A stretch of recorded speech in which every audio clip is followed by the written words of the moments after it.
Kia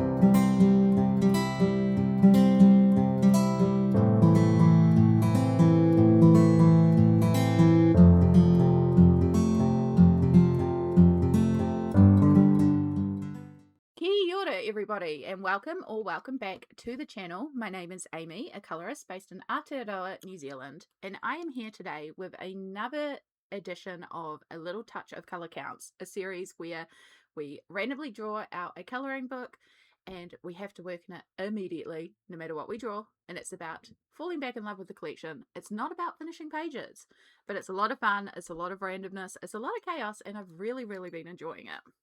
And today is a very, very special edition. It's so special, I don't even need my M&M container with all the prompts. Because today I am actually joined by somebody for this edition of A Little Touch of Color Counts. You all should know who this is, because they are not only the originator of the series, but just a delightful soul. I would like to introduce to you Winter 89 Colors. Hi everybody, my name is Melissa and I am a colorist here on YouTube who is also one of Amy's biggest fans. Yay! I am located in London, Ontario, Canada, which is an incredibly large place. So it's very interesting and very exciting that I get to be talking with somebody who's on the literal opposite end of the world. Yep. I had apologies for the visuals here. I just misclicked and clicked onto the wrong things a couple of times, even though I had been prepping to click onto the right things this whole time. Oh, we love it. I mean, that's what this series is about, isn't it? It's Yeah. about, Randomness, chaos, and also just throwing things accepting. around. Yeah. I spent so long setting up, and then I misclick, and I'm like, damn it. But that was a beautiful introduction. Yes, we are here with the wonderful Winter 89 Colors, who originated this series and is just very, very special to me. I'm so glad that and so grateful that you agreed to do this and join me for this, and also that we managed to find a time that works. Because again, very different time zones. No kidding. I'm honored to be here, and I'm so glad. I'm so glad to see that somebody else is embracing this. Let's just tone down the perfectionism a little bit, okay? Yep. Because that's kind of what I was hoping for. Yeah. No, it's just a delightful series, and I've been seeing a few more people embracing that randomness, but also that not feeling like you have to complete the page, just touching pages, just working on pages. It's so good to see. So the influence is growing. But how today's edition, I love it. it's so good. How today's edition is going to work is Winter and I have made some preparations. Winter in particular has done some preparation for me, which is fantastic. We have worked out which books we both have, and we have a special thing that we will be drawing from today for choosing our book. So yeah, it turns out that between our two collections, we share just over 100 books. I think it was 102 in the end or something around there. Yeah, it was something like that. It Yeah. was, it actually wasn't as large as it could have been. Like Yeah. I was expecting a little bit more overlap than that, but it's great. Yeah, it was really interesting to see which books we do share and which books we don't have that are like, ooh. So yeah. So for today's plan is Winter is going to Winter is going to draw out the book, and whatever book Winter chooses is the book that we are going to be working on. We are both going to work on the same book, however, we do not have to work on the same page. So once the book is chosen, we will both go and grab the book. We're both going to go and flip through the book together, figure out what page we each want to do, and then we're going to colour it live. It's not about completing the page. I know Winter also has a preference for trying to work on whips, so I don't know if you're going to work on a whip if it's one that's got a whip in it. Since this is a special edition, I'm not going to be so hard on myself with that rule, I think. If something really sparks, say, for example, we both end up really loving a particular page, I'd rather do that because, this one's special, so Exactly. I'll bend the rules a little bit. Special edition. All right. Well, I believe you've got the list, so when you're ready. I sure do. I sure do. And so I've chosen this container with great love. Oh, I love it. I felt like this was an appropriate container for our very interesting collaboration here. So she is my only teabot because I am the only tea drinker in the house. So I was like, you know what? Nobody's gonna miss this. Let's just use it. Love it. I am drinking boysenberry and plum tea right now. Well, look at you. Look at you. All right. So we've got all our papers in here. I'm gonna go give them a little swirl around with my fingies, and let's see what happens. All right. Are we ready? Are we ready? Are we ready? Drum roll. Drum roll. Can I do a drum roll? I don't think it's picking up. Nah. All right. Good old Discord. So we picked a blue one. Ooh. Which I don't know what that means. I don't remember. Oh my god. Oh. Oh, come on! Mythic World. Come on! Why is it always a Kirby? I mean, what are you gonna do, kiddo? What are you gonna do? All right. Well, let's at least have a look. Yeah. And we'll see. Go grab the book. All right, we're back. We each have a book. Luckily, Kirby isn't too painful to find in my collection, and I think hopefully not too painful for you to find. No, I just happened to have it sitting right beside me. It was right on the top of the pile because I just recently released my summer picks, and this just happened to be one of the books that was in that video, so it's right here. So I haven't made it up to that section. That's what I was watching before we started this phone call while I was eating my breakfast. So I haven't made it up to the Mythic World one, so it'll be interesting to see what gets chosen. All right.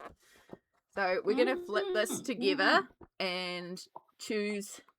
Obviously, we may mark different things. Did I get bookmarks? I did get bookmarks. Bookmarks out. Or post-it notes.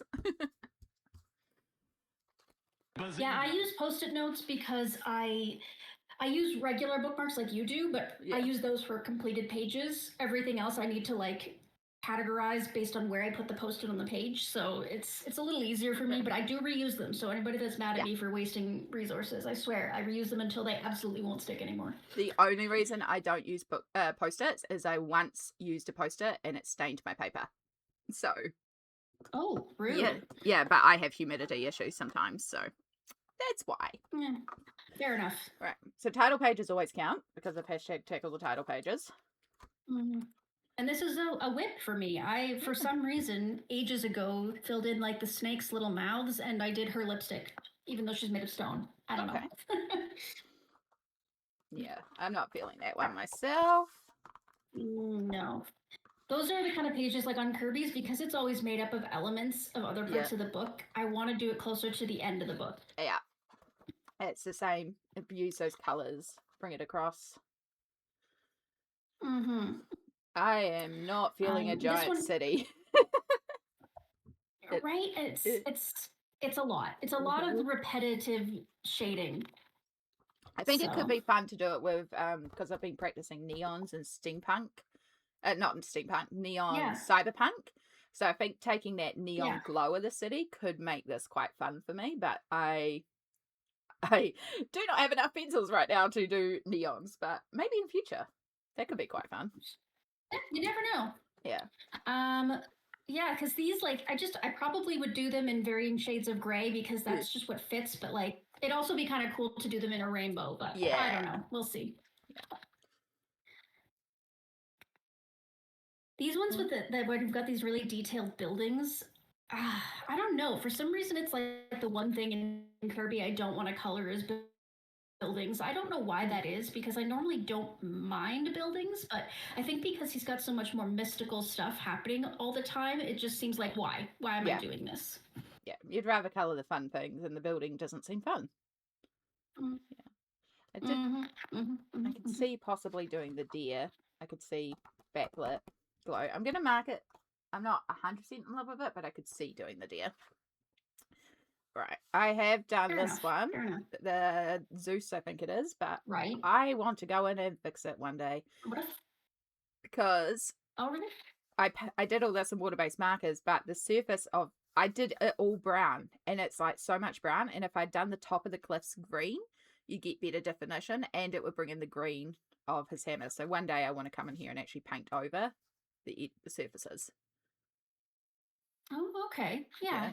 Because for like what I'm saying, Mm, it looks so dynamic because you've got that brown and then it's mm, contrasted so well with that purple sky. yeah. It looks fabulous to me. But if you're not happy with it, then there's Yeah. nothing wrong with changing it up. Exactly. I just think bringing this green down a little bit will just help balance the page a little bit. It's still going to be a lot of brown. It's just a little bit of green on the top of it, just to find those cliffs a bit. But that's not a today Mhm. job. Absolutely. Yeah. What's this one? I should have the names of them. I don't know half the names anyway. Yeah. So a minnow kawa. Cool. I don't think it's my vibe today. Yeah. Mm, I don't know. I'm not, yeah, I yeah. don't, it's not calling. Yeah. This one's cool. I always am Cute. drawn to Kirby's pages, and I think this is one of the reasons I like Fragile World, is because he does all this stuff where it's just such a complex, fantastic, mystical looking page, and then there's this blank background. Yeah. And I'm kind of a background person. I do like doing Mm-hmm. backgrounds, so that always like intrigues me when I see that. Yeah. No, I think it gives you a lot of room to be creative and to add to the page, especially with something like if you've got like with fragile worlds because they're established animals, so you don't have to color them like the animals they are, but it's very tempting to. And having that blank space just allows you to have that little bit of creativeness on the page. Yeah, I've always loved this head one. Mm-hmm. Right?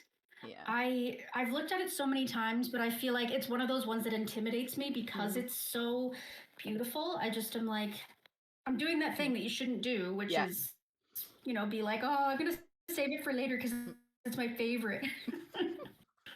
Well, I'm gonna mark it just in case. Like I do like it. I've always,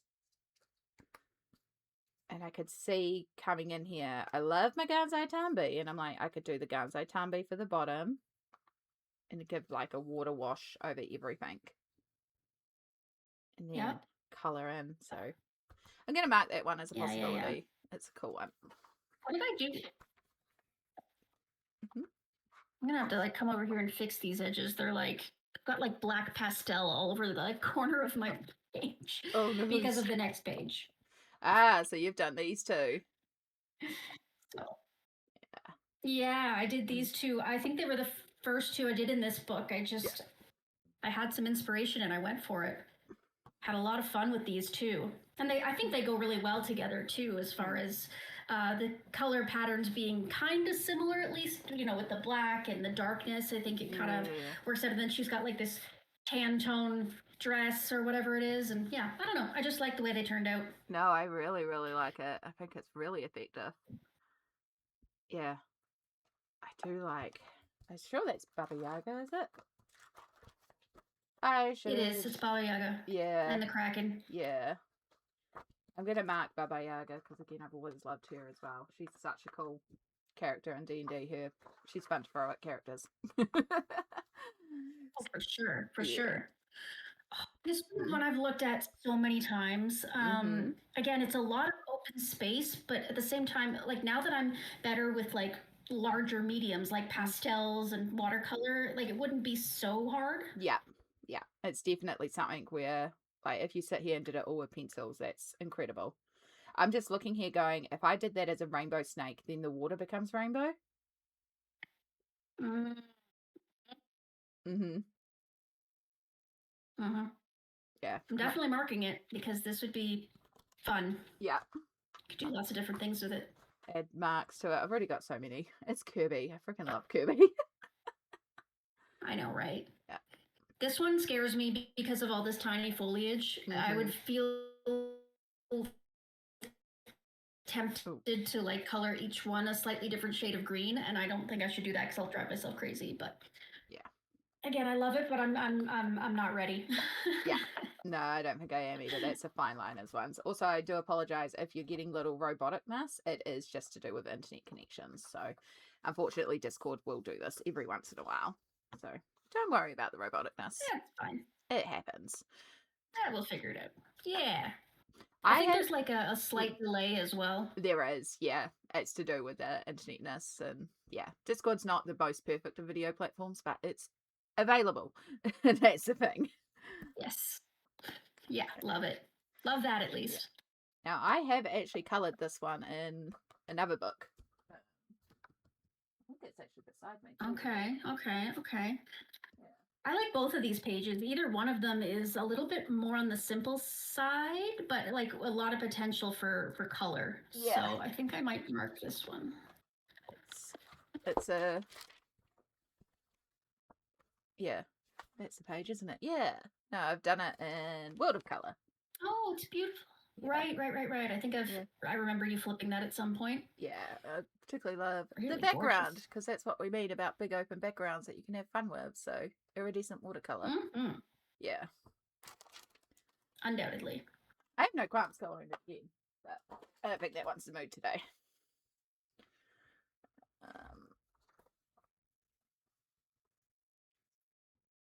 Okay, this one is a lot of fur mixed with flames. Yeah. Through the fire and the flames. Needs to play now. Uh-huh. Yeah, Yeah, I feel like it's going to be a lot of browns and reds if I colour it, which I don't know. I don't know if that's the mood today for me. Water horse. Again, that one almost speaks like rainbow colors. Like it almost says thing like you could make it so that as the light's coming down, it's kind of acting as the prism and Yes. casting. I don't know if I'm technically capable of doing that, but that's what I'm envisioning. Yeah. I will mark it, but I probably won't do it today. Yeah.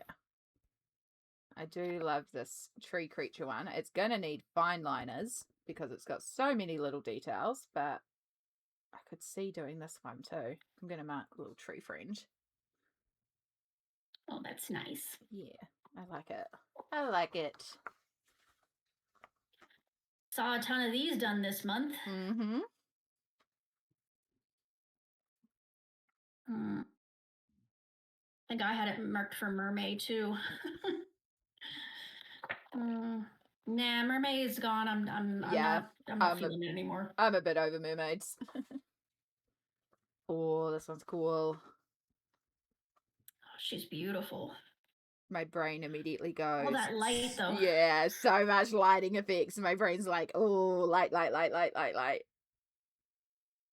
Yeah, I'm like, I don't like I feel like I could just splat the whole thing with yellow and red at random and it would look that's fine. That's what it's supposed to look like. Yeah.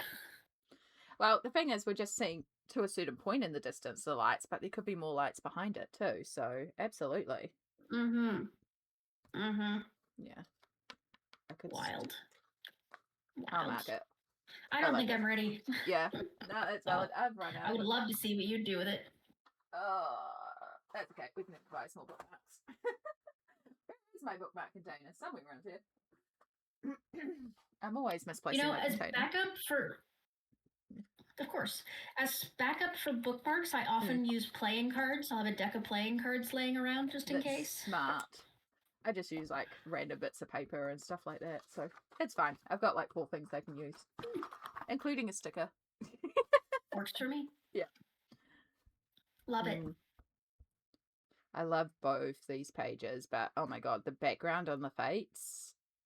I am not ready for that background. Yeah. And I usually start with the background. I mean, parts of it. Yeah. Like parts of it, I'd be tempted to color like in detail, and then parts of it, I just want to slap some watercolor on it and pretend it never happened. You know? Yeah. Yeah. Oh goodness. And the kitsune is beautiful, but I think I've seen it done so many times that I'm not sure I love it as much as I used to. So I don't think I'm going to mark it this time.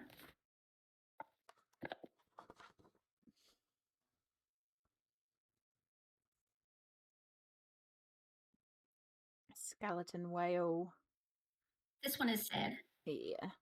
And this one makes me so sad. Yeah. I think I'm kind of over sea creatures, so I think I'll leave that one. We got the... This one I've done. Yeah. in World of Color. Ah. Do I have World of Color up here? Let me see. If I don't, I have it just down the hall. Whatever. If we get bored later, I'll go grab it and show you. But yeah, I did do this one. I did it in traditional like Mayan colors, like primary reds and blues and stuff. So I enjoyed that one. It is a really neat design. I was just reading because, yeah, she is a skeletal warrior goddess. So it's like she feels like she would kick butt, and I kind of like her. Yeah, and then the one next to it is the Māori mythology. So I really do want to do this page one day, but I want to do it right. Yeah. So I don't. I can try pronouncing it. So it's Patu Paia Rehe. Patu Paia Rehe. Yeah. So, and yeah, that in the Waipora forest, and then the giant kauri tree, Tane Matua. So, which there is quite a few. Like the actual tree is a legit tree here. These massive global trees. Have you ever seen Avatar? And he's that big tree. It's quite possibly based on Tane Matua. Where if you see it in person, it's really huge. Yeah, I believe that. Random Kiwi facts, but it's not the mood today. Yeah. These ones I keep flipping past real fast because all those tiny details are just because at first I was thinking about this one on the right. Yeah. But then I realized it's not all coins, right? There's also a bunch of all their things. There's like seeds and nuts and like stuff like that. I'm like, how do I color this? Yeah.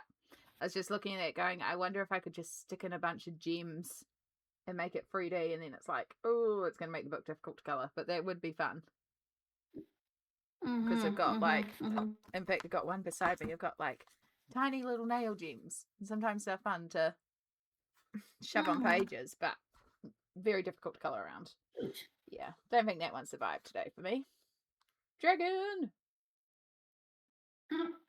This is a beautiful dragon. Yeah, this is a cool page. Legvitia in Iceland, the protective spirits of their native land, the 4 guardians of Iceland. Oh, that's nice. Yeah. Although that aurora might kill me. Yeah, the fact that it's drawn in Although is I feel like I've been successful. I mean, I feel like you could do it with acrylic paint markers pretty easily. Yeah. Yeah, it also goes into the eagle wings, but it can also be worked into the eagle wings, so yeah. Yeah, it looks like he may have done that on purpose. Like it looks like the eagle is supposed to be part of the sky, just like all the other creatures are part of their surroundings. Yeah. Which does make me kind of think, oh, I could play with it like ghosty, like make them spirit like see-through, translucent. Oh, like you did in Alien Worlds? Yeah. That'd be so cool. Yeah. Might mount that one. That one would be a lot, but I could see it. I quite like that page. I mean, you don't have to finish it. Exactly. Give it a go sometime. Just start with the basic. Actually, I'm going to mark this one. Yeah. This one's cool. I've been meaning to do the background on this one for a while. Yep. Might grab an actual bookmark for this one to remind myself. But that's like top tier high priority option.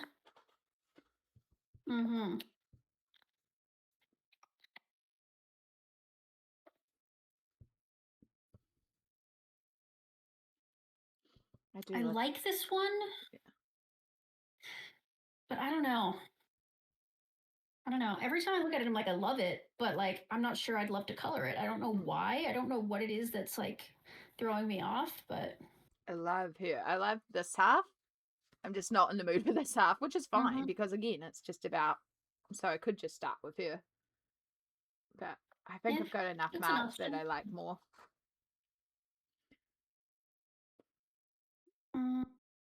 I've seen this one with the trolls done a few times, pretty cool, but like again, it just screams to me classic sunset and blue water, and I'm just kind of like, ugh.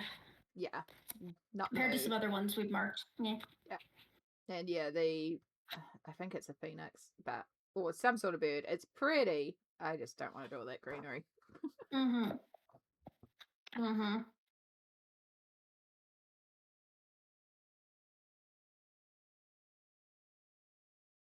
I wonder how he chose to do this lighting in the center. Like, was it done with paint after the fact, or did he use an eraser?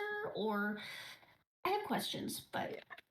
It looks like it does lighten under, so I do wonder if it's like a paint marker over his, because he uses like Staedtler fine liners to draw everything. So I wonder if he drew it and then mm-hmm. used a fine liner, a couple like a paint pens and like white brush pens to cross it out.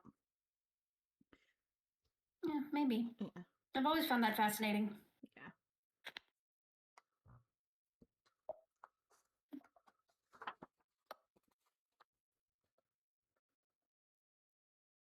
I feel like this one would be the Sphinx would be easy to color theoretically, but again, it would be a lot of the same color. Yeah, yeah.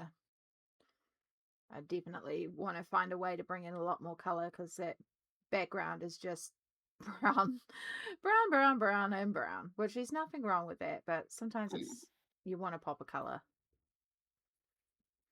Mm-hmm. Which the page next to it, Mm-hmm. I could also see done with a lot of color.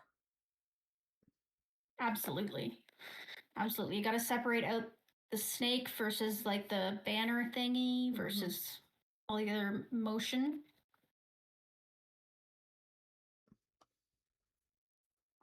I don't think it's my mood today, but it's a beautiful one. And then this one, oh my goodness. I love this one. It is absolutely a vibe for me. But again, it's one of the ones I want to do justice to. Yeah.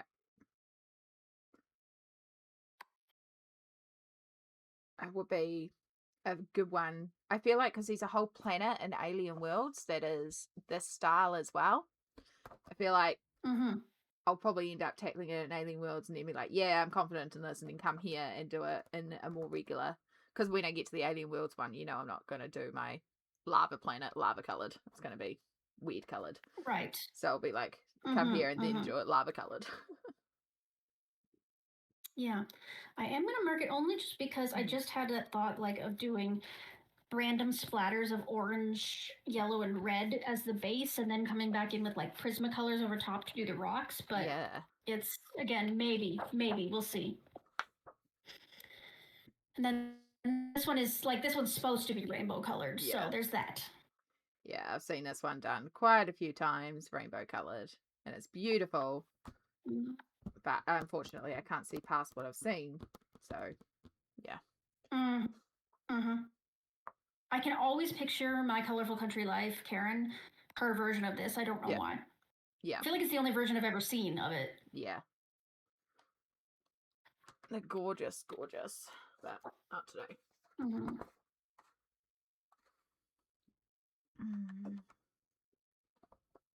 Do like the little center.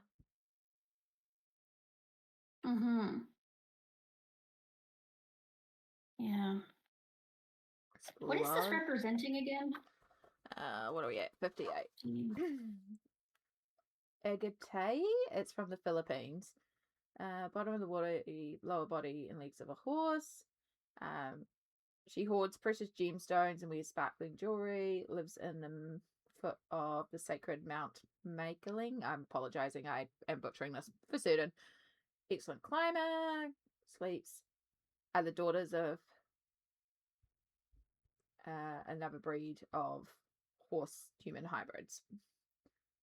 Yeah. They're cool. I was just looking at the raven here. So it is a raven, technically, if you wanted to be more accurate to the myth, but you could do it any color, I guess. Yeah. I'm not sure if I've ever seen someone do it as a raven. Could be fun to do, but no. This is another one that is like, am I ready to do this? I don't know. I know. I feel like it's very Halloweeny because of werewolves and, but it's an anytime one. It doesn't have to be, but my brain goes Halloween. Yeah. Yeah, for sure. Absolutely. Oh, this one. Again, it's like that other one that we marked where it's the 4 guardian spirits. Yeah. And the nice thing about this one is that there's very specific color patterns to them. Yeah.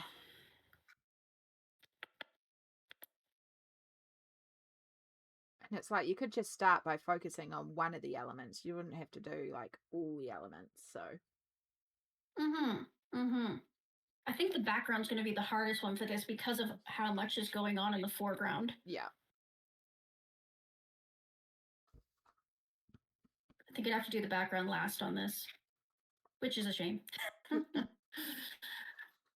right. I'm going to leave it. Yeah, me too. Yeah, we both done. Yeah, both done that one. Again, quite a few seen for Mermaid as well. Yeah. Yeah. Yeah, don't think she survived me today either. No. Hi, fishy. Yep, sketch two. Come here. Come on, hands. It's a cool fishy. Okay, I actually too kind of feel like this is nice because it's divided up into different sections. So it's like if you just feel like working on the clouds, you could just do that, or just the fire, do that. And there's distinctly separate sections, which is kind of nice, unlike with the one we looked at earlier that had sort of like fur and flames mixed together. Yeah. So. No. You could at least tackle what you're in the mood for with this one. Yeah. On the market. Oof. Oof.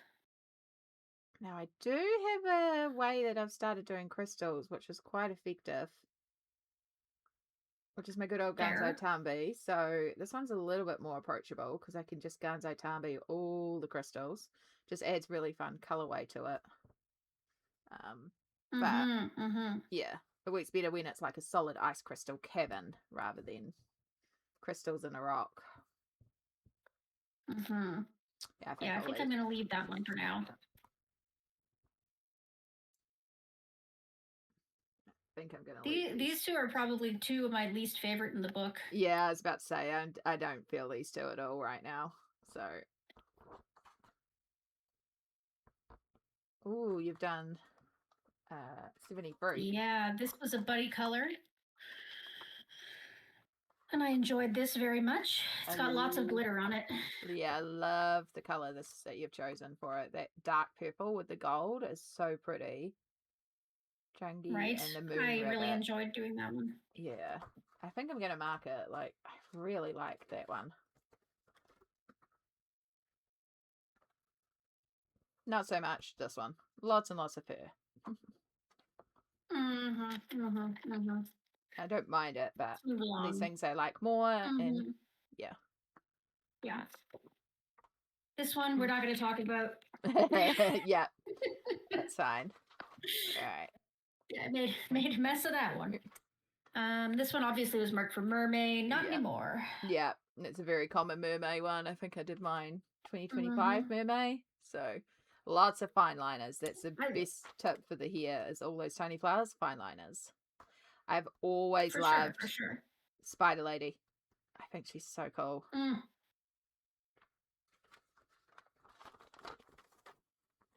gonna mark Spider Lady, and then it'll be cool because it's a double.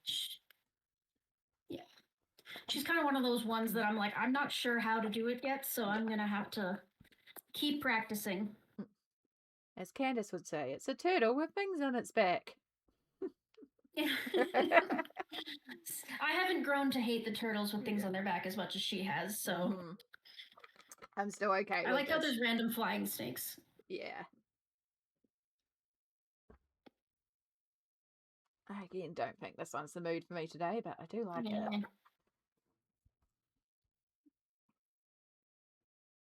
Yeah. I can't see this one in anything more than greys right now, so. Yeah, I'm not, no shade to our friend. I saw Karen doing this one, and I saw how much she hated it while she was doing it, and that sort of like inspired me to be like, I bet you I wouldn't hate it if I did it. Yeah. I love how yours turned out with all the color. Like the way that you've actually got color in there, it's really gorgeous. I Thank just you. Yeah. see the gray and I'm like, nah, nah, nah. Might have said Nothing it. wrong with that. Yeah, Whatever floats your boat. challenged myself, do it, but don't use grey. Yeah. Now it's a dragon with things on its back. But this is another one with lots of glorious background space, so. You could really do a lot with it. Yeah. But the buildings are what throw me off. Yeah. And then I think we just have Atlas. Which is a very cool page in itself as well. But yeah. I don't think that one's... Alright.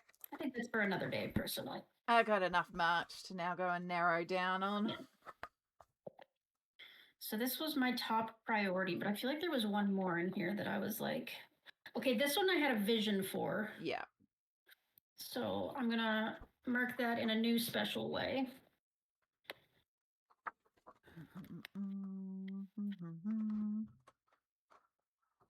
Just reminding myself of everything. I'm going to take away you. I'm going to take away you. That's what I do. Mark as many as I might like and then come back and remove and narrow down the field. I'm going to take away you. Yeah, that's pretty much what I do too. Yeah.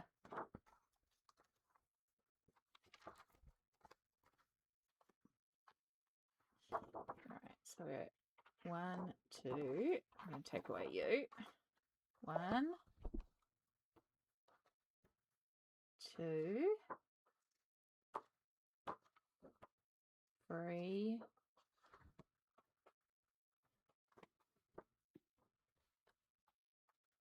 Oh, no, that's the one I was keeping. Baba Yaga, that. Love it, but that's not the mood. Now I'm going to remove you. And that's also going to move that. All right, I'm down to 3, 2. We're going to get rid of that one too. Down to 2. So wow, you are decisive. Yeah, I'm usually pretty good at narrowing I'm down to 4. I've still got to make the hard decision because I can see, so I'm debating the snake in the water because I can see that rainbow idea. So my brain is like, oh, yeah, I can see that. And then the 4 guardians of Iceland, because with that idea of making them slightly translucent, that's just also appealing to me. Yeah. I'm thinking I'm going to leave all the ones that I still can't decide. I'm going to leave them marked, and I'm just going to start with the first one and throw my idea down because I might do a couple of like base layers on those ones since they happen to be in my brain hole. So actually, I think I'm going to start with the lava monster because I want to do that. Yeah. Like undertone first. Yeah. I am going That might be all I do on it, but yeah. Hey, it's something. And I'm going to start with a rainbow snake. So, I'm pretty sure we'll need to get some supplies and bits and pieces like that. So I will pause the recording for a couple of minutes while we get ourselves situated, and then we'll come right back. And we'll get into colouring. And we are recording again. We are back. We have stuff. Stuff. So much stuff. All the stuff. I myself have grabbed Inktense and Albert-Durers. And I'm going to start by doing basing on my rainbow snake. Yeah, I decided I'm going to start there too. No, you know what? I keep getting excited about the rainbow snake because you're doing it, not because it's actually what I need to do. I need to go back and do my molten lava monster, and then we can go back and do the rainbow snake. Yeah. Oh, goodness gracious. Focus. Focus, Winter. Focus. It's just very easy to be swayed by what someone else is doing. It's easy because... So if I forget what I wanted to do... The amount of times I messaged Winter because I'll be watching a little touch of color counts and go, well, now I've pulled out this book. Right? Yeah. It's crazy. So I've pulled out actual like watercolors and things like that. I think that'll be kind of fun to do, at least as a base. So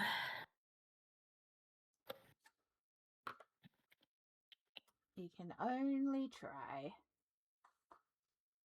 indubitably. And then I want a bit of blue. Just pulling out all the colours, as you do. Of course. Yeah. You're not it. No gouache today. No gouache.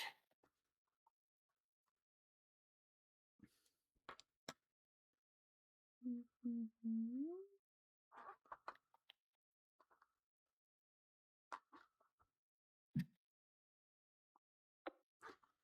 think we'll go that, and then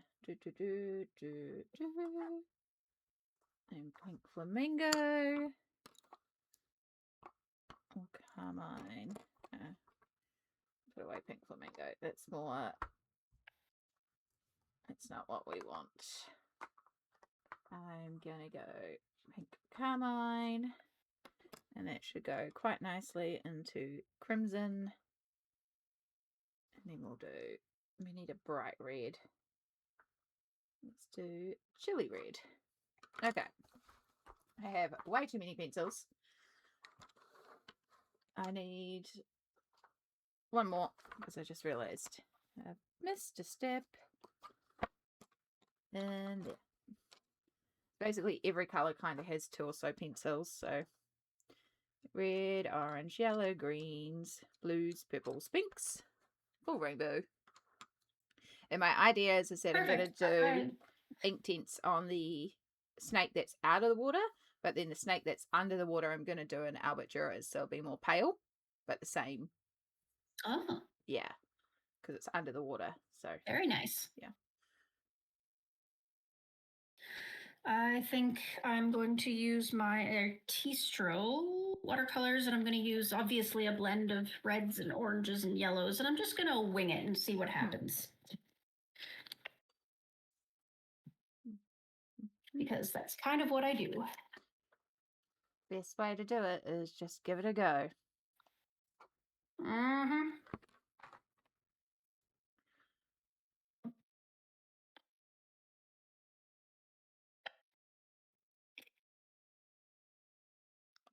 There's my paintbrush. Okay, and palette. Here we are.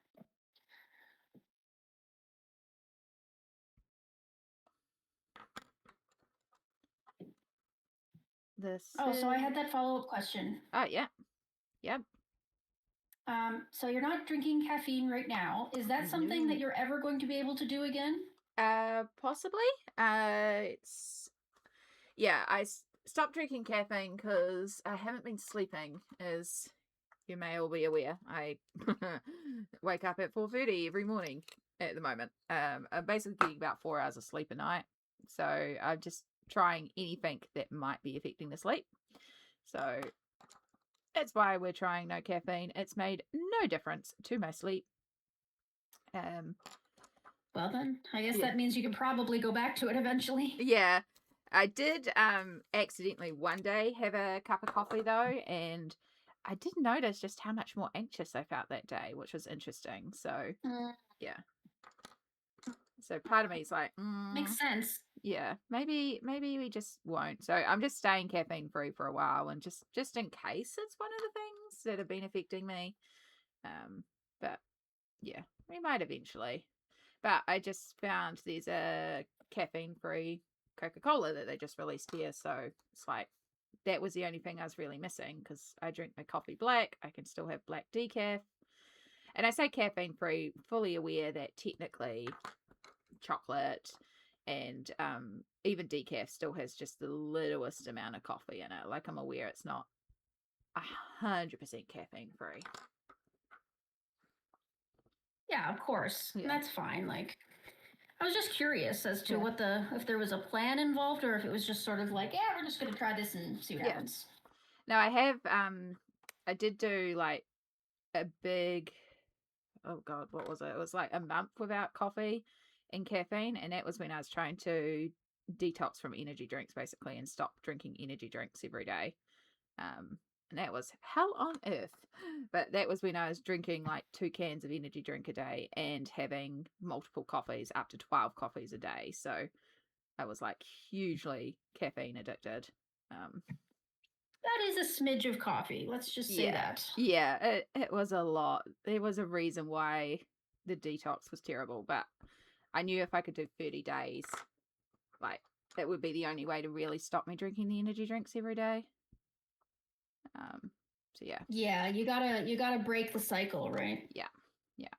It's tough.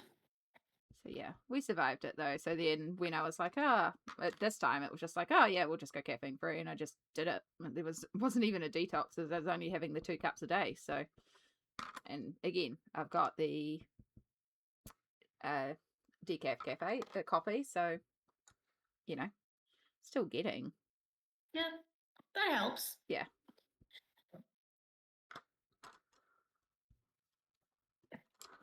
I have no idea what I'm doing. I'm literally just like chucking paint at the wall here. I do like it though.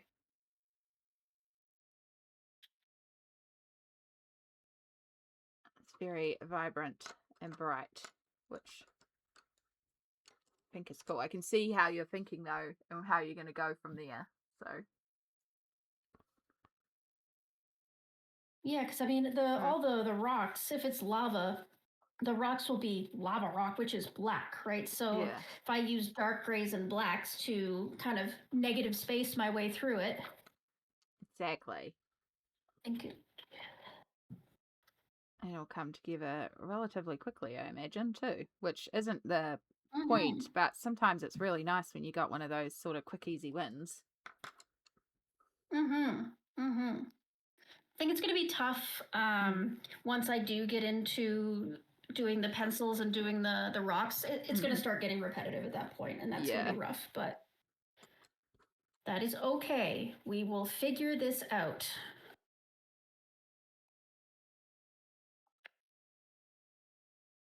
Yeah, I'm already like, why did I put so many colors in the rainbow?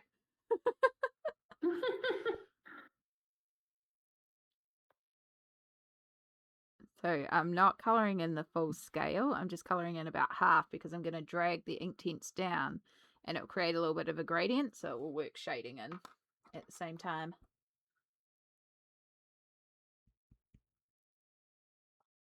Oh, also, fun fact the picture you're coloring, I was born in the town next to it. Ah.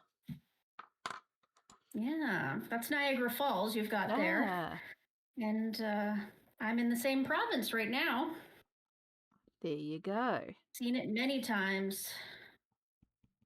I would like to see it one Yeah, day. it kind of does look like that. Yeah. I've seen a few videos and stuff of it, and it looks absolutely incredible to experience.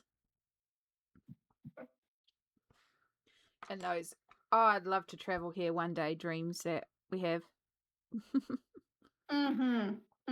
Absolutely. Like you're like, oh, I would love to go to Niagara Falls, and I'm like, why? I'm like, I've been there so many times. Yeah. And I'm sure you have the same thing about New like, Zealand. you know, stuff in your province that yeah. It's like, oh yes, I want to come to New Zealand. It's go to, okay, yes, New Zealand in general, fully understand because New Zealand's beautiful to explore. But if you're like, oh yeah, I want to come to Namutu and see the park that you talk about, and it's like, yeah, okay. Yeah, right. Just throw on a trip to Hobbiton while you're at it. Like, at least do the appropriate thing. Yeah. But yeah, no, it is a beautiful country, and I do live in a very beautiful area, so I'm very, very lucky. Of course. I'm lucky too. It's kind of the same. I mean, as much as I'm like, oh my gosh, like I'm so bored of Niagara Falls, it's still like a wonder of the world, right? Yeah. Like I'm still aware of that fact. Yeah. just takes away the novelty. And I'm sure it's the same for everybody else, like in their region, for their specific region tourism thing. Like, Mount Yeah. Fuji in Japan is probably like to the locals who see it every day. Yeah, Mm, exactly. yeah. Whereas I'd be like, Japan, let's go. Yeah, absolutely.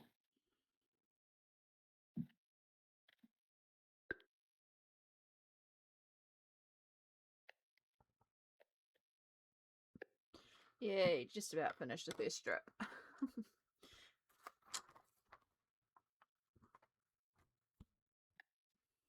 Do, do, do.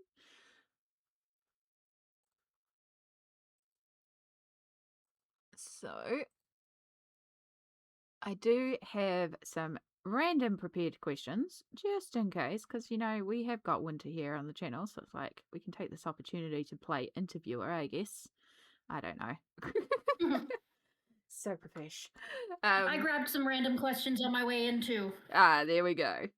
Well, I've got some that relate to colouring and then some that are just fun ones, things that we can talk about that have no bearing on colouring at all. So would you like a colouring question or a chaos question? Well, let's start with a coloring question and we'll follow with a chaos. Okay. So, I'm sure you've talked about it, but we'll go for the very first one. What was your very first adult colouring book? Um, wow, that's actually a tough question. I'm not 100% certain. What Mm-hmm. I do remember is when I was living in my old apartment, I always, for some reason, had this drawer with a Disney princess like kids coloring book in it and a box of crayons. Yeah. Did I often pull it out? No, Mm-hmm. but like it was always there. And so that's not an adult coloring book, but it was definitely the book that sort of stayed with me as an adult. But I think it was a Joanna Basford. I mean, who doesn't have a Joanna Basford as their first one? It was Yeah. either Joanna Basford's Lost Ocean or a Millie Murata Yeah. I was that I going no to longer guess it own. was Joanna Basford, Lost Ocean. I was like, I feel like you've mentioned that's like, it's definitely one of your oldest ones in your collection. Mm-hmm, for So, sure. yeah. No, I think technically the first technical adult colouring book I brought was Secret Garden by Joanna Basford when it first came out. And I unhauled it because it wasn't for me. Um, and then there were a couple of like adult colouring magazines, not a spicy adult magazine, but like not like Colouring Heaven, but they weren't Colouring Heaven. They were they had really, like, the portraits were off. It annoyed me so much. The eyes were weird, the hands were weird, and it was like, ugh. So I got rid of all of them too, because I was like, I don't get it. I don't get it. Mythomorphia by Kirby Rosans was the first adult colouring book that I brought that resonated with me. So I count that kind of as my first, because that was when I first started falling in love with the colouring community. Was I found Kirby and went, oh, adult colouring can be this. And then after that, I found Colouring Heaven, and it was Sarah Richter's Creatures of the Night special, which is very portraiture focused, but her portraits are actually good. And like the faces are correct anatomy wise, and yeah, I was like, oh, okay, yeah, now I kind of get it. So Yeah, I totally feel you on that. yeah. Like back when I first became just mostly interested in adult coloring, I couldn't Mm, find something that appealed to me in the adult section. You know what I mean? It yeah. was still very rudimentary, and it Mm. took a while for me to find something that hit my stride. And now I look back on all the things that I was like, nah, nah, and I would be like, I would so color that now. Baby Amy had Mm-hmm. no idea. Mm-hmm. Mm-hmm. Yep. I feel ya. Yeah, like I'm really sad that I threw away my Millie Murata Mm-hmm. book because even though she's not like super my jam, and there's still pages in there that I would have colored now that I'm more experienced, and it'd also be nice to see some of those first pages that I did try to work on. So Hmm.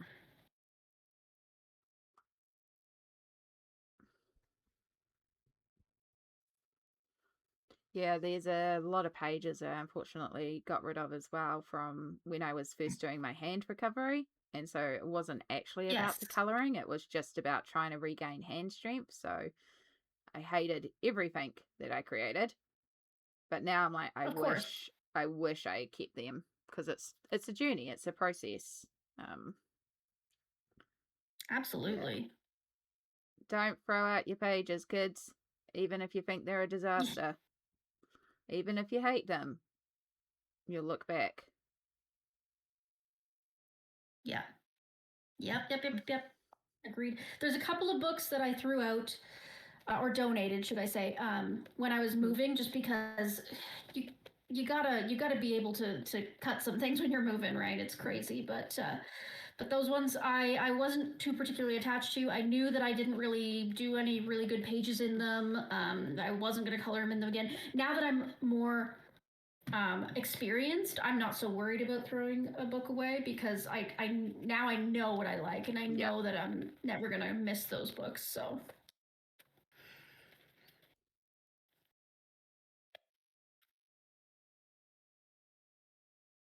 Too much water.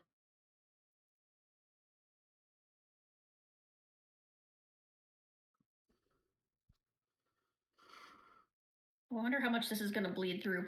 Probably a ton. I've used so much water. Future winter's problem. That's not too bad.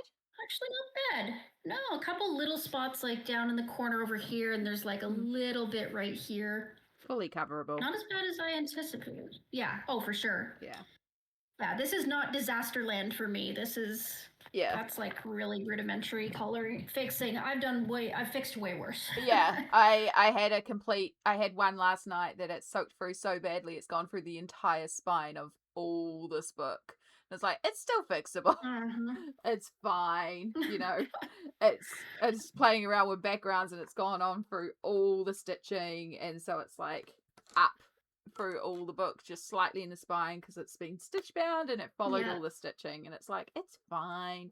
And it's like, yeah, we can cover all that. It's fine. It's fine. I'd rather experiment and try out the background idea that I had. Mm-hmm.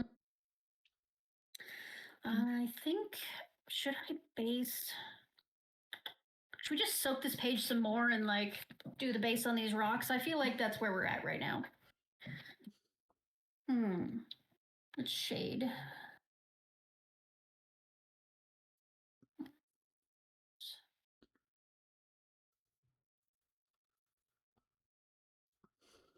Use this gray.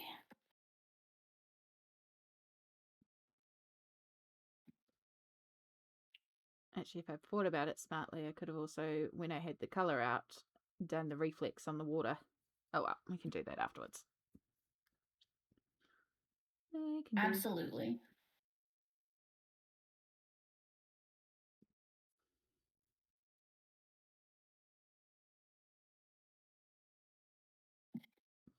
It's running here. Yeah, I like my rainbow snake. My pride snake. Yeah, absolutely. Yeah. It's beautiful so far. Mine looks like an absolute hot mess, but it's supposed to, so. Yeah, it's in the ugly stage. The ugly stage will be fixed. The ugly stage is a rite of passage. Being able to recognize the ugly stage is also a rite of passage. Yeah.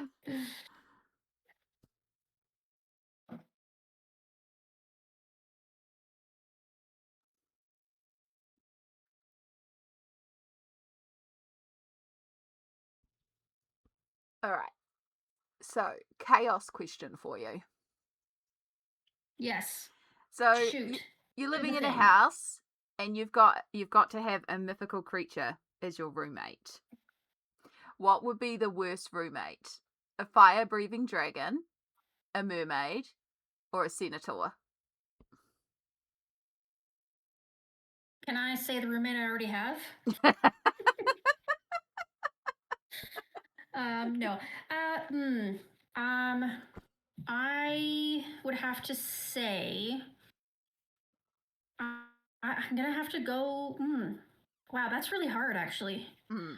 Holy smokes! Because I was gonna say dragon, but then that might not be so bad in the winter. But I guess it depends on how much control he has over his fire breathing. Mm-hmm. Um, Centaur, I have a feeling there'd be a lot of poop everywhere Yeah. randomly, And if you live in a house with and wooden also floors, clop, clop, clop, clop, clop, clop, clop. yeah, yeah, no. Mermaid, I just feel like they'd be constantly just hogging the bathroom, Yep. Like, And blocking I up the feel like that's where they'd drains. be all the time. Yeah. Yes, yeah, Clogging up the drains with their seaweed and sea goop and yeah. I plumbing. mean, I've got a couple of bathrooms, so I feel Yep. like, and the plumbing's more like my landlord's problem. Yep. So, True. um, I'm gonna go. I hate to say it, but I think the dragon is probably the worst. Mm-hmm. Just because if it's like Norbert and doesn't have any like control over Yep. its fire breathing or not good control over it, I imagine accidents are gonna happen real quick and there's no longer gonna be a house. Exactly. Yeah. I would definitely say fire breathing dragon, and then next would be the Senator, because it would just be noise, noise, noise. Um, the best would Mm-hmm. be the mermaid, because you'd be renting out the house at the price of a room, but this is provided you have multiple bathrooms, like your situation, So you're charging them for their Mm-hmm. portion to have a room and something, but they don't need a room. They just literally need a bathroom. So, Yes. you know, it's like you could almost Exactly. have them as a bonus tenant, because it's not like they need a bedroom. Yeah. So you can split the rent It's even true. further. Just be like, yeah, no, that's their bathroom. It's true. That's true. Plus, also, mermaids are just cool.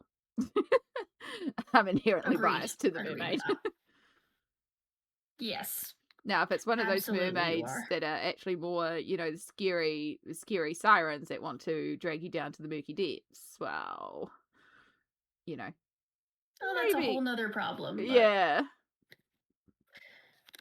I mean I'm thinking if that wasn't specified, I'm going to assume that they're one of the nice or yeah, neutral mermaids, not one of these super evil ones. yeah. That was not on the resume. Nah.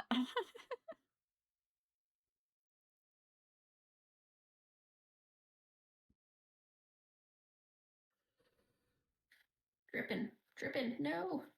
Well, who cares? Actually, this is such a soft gray. It's a really lovely contrast against the red and the orange, though. Mm-hmm. This is super ugly, though. Not even the camera can save it from the ugly stage.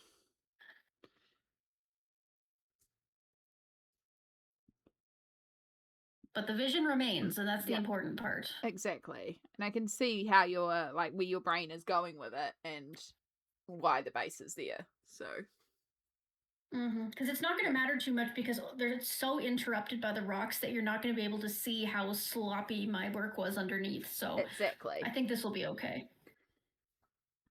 All right. Let's see. First part of the snake done. Not bleeding through. I should actually bring you guys in a little bit. No, I don't want that. Why am I always misclicking things? Because it's me. That's what I do. Okay. I think that I'm going to let him dry because there's not much more to be done here. Nope, that's valid. I think we're going to skip to pink. I like it. I can see where you're going with it. I can see the thought process. And yeah, now with that beautiful base down, working in the pencils over top, it's going to be so much easier. Absolutely. So, with that in mind, do I want to start on this baby? Or do I want to start on the Niagara Falls snake?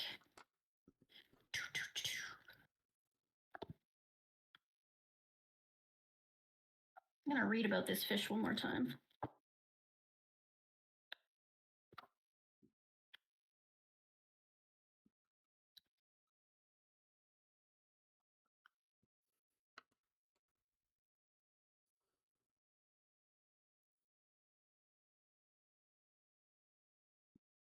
Oops, I forgot I was doing the belly too.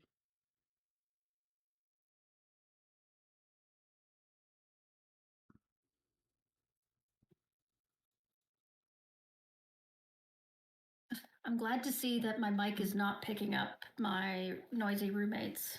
No, not at all. I can hear them. Okay. It's one of the joys of Discord is it is pretty good at clicking on sounds of what is a human sound and what is not human. So, of course, Because roommates aren't human. yeah, no. But it also, like, sometimes doesn't click that you're talking as well. So, that's fun. Yeah, we don't love that. Where's my deep purple? I pulled out. Oh, I forgot to pull out one of the purples. I have to put it back. Oh no. That's okay. That's okay. We're just missing like a violet color in between the purple and the blue, but that's fine. It will still work.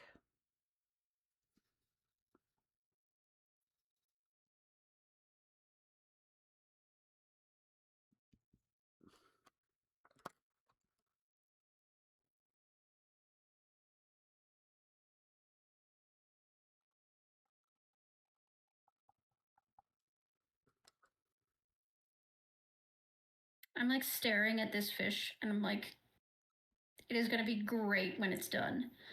But starting it is a little intimidating, I'm not going to lie.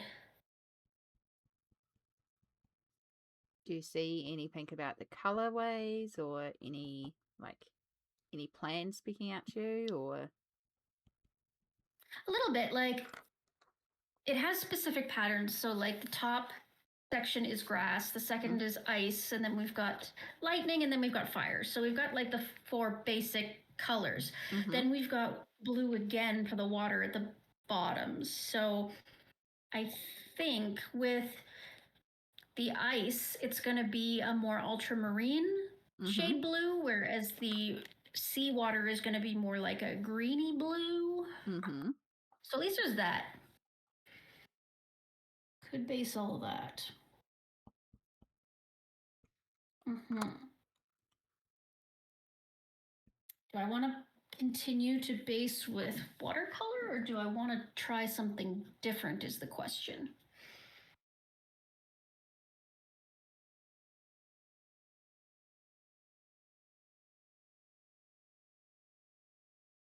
I think this one is going to require a bit more precision, so I think I might switch to some kind of basing pencil or something like that. Let's see. Put you aside.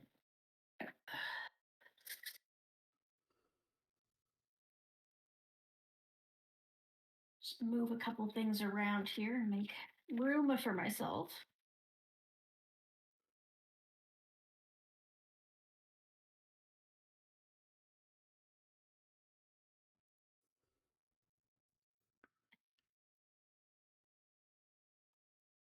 Helps if I remember to do this part too.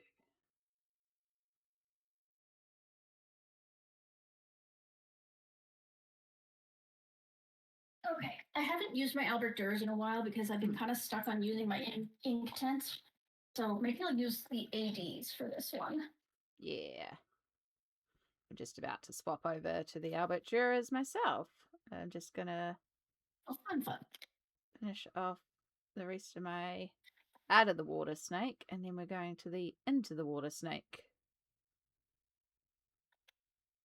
And then I have so much fun. Pull out all the matching colors for that one.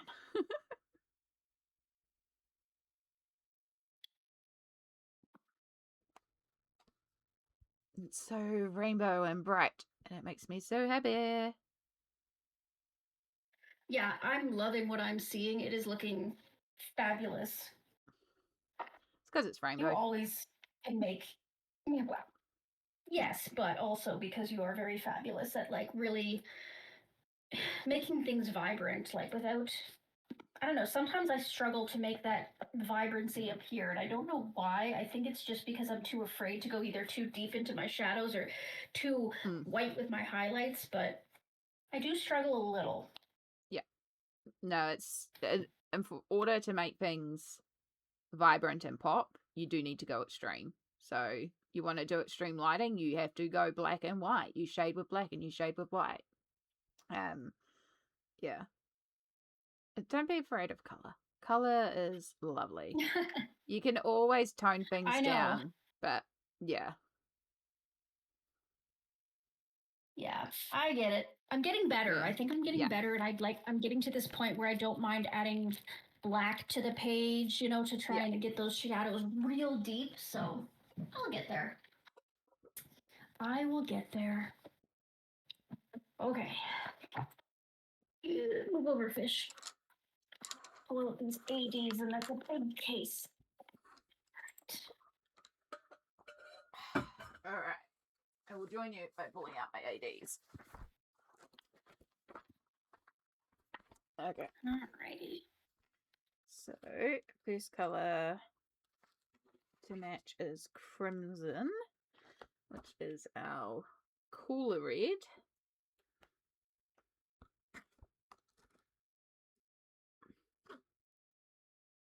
Okay, matter. And then chili red is our warmer red.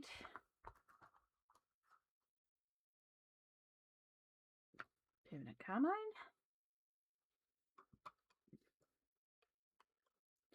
Wild flame, we will do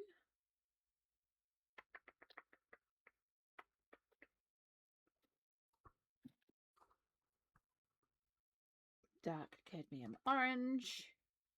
Then we want a golden yellow and a warm yellow.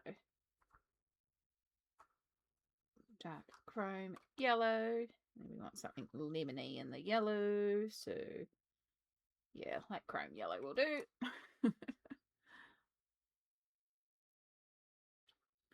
Alright. Yeah, picking out these colors, I tell you.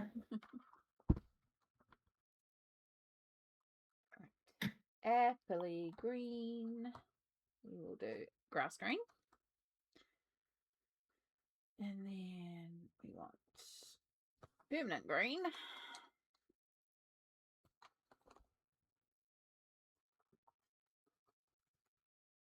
Some cobalt turquoise.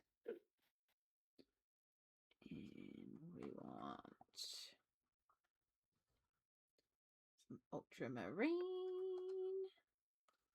And then endocrine blue.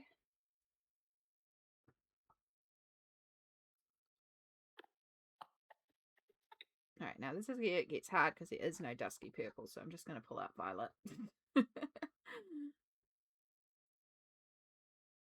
You know, gotta do what you gotta do. Exactly. I'm sure it'll look fine nonetheless. Exactly. And we'll pull out manganese violet. And then fuchsia? Yeah, fuchsia. That takes us back around. I'm pretty sure. Pretty sure that's all the... No, maybe one more. 1, 2, 3, 4, 5, 6, 7, 8, 9, 10, 11, 12, 13, 14. 2, 3, 4, 5, 6, 7, 8, 9, 10, 11, 12, 13. Yeah. Because it's fuchsia and then it's a cool pink and then it's a red pink. And the red pink is what takes us back to red. So rose carmine. Okay. 14 arbitruras. I have, let me see, 2, 4, 6, 8, 10, 11. 11. That'll do for now. It's a start. Yeah.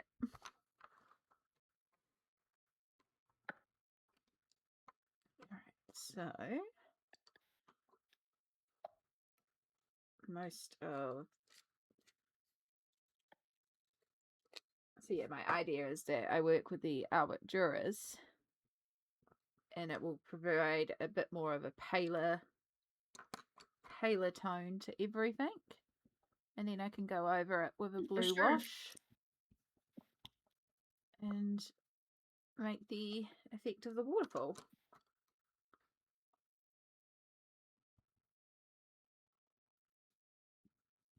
So I'm not even going to color in the whole waterfall. I'm just going to have pops of color coming through.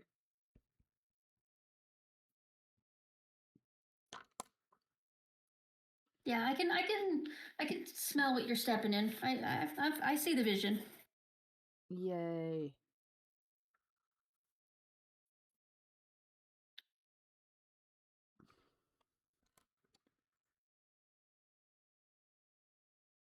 How about yourself? You, oh yeah, starting with the green. Yeah, just gonna go with the basic colors, the things that I know for sure. Yeah. We'll do that, and then I pulled some other colors that I think I want to do, but I'll leave those till a little bit later just to see how everything sort of falls together. Kind of the best way to approach it if you're not really sure for the whole page. Color what you know, and then you can look at the rest afterwards. Mm-hmm. That's why I double checked because I wasn't sure if this was grass or fur, but it's grass, so that's easy. Although I'm doing it much brighter than I normally would. Mm-hmm.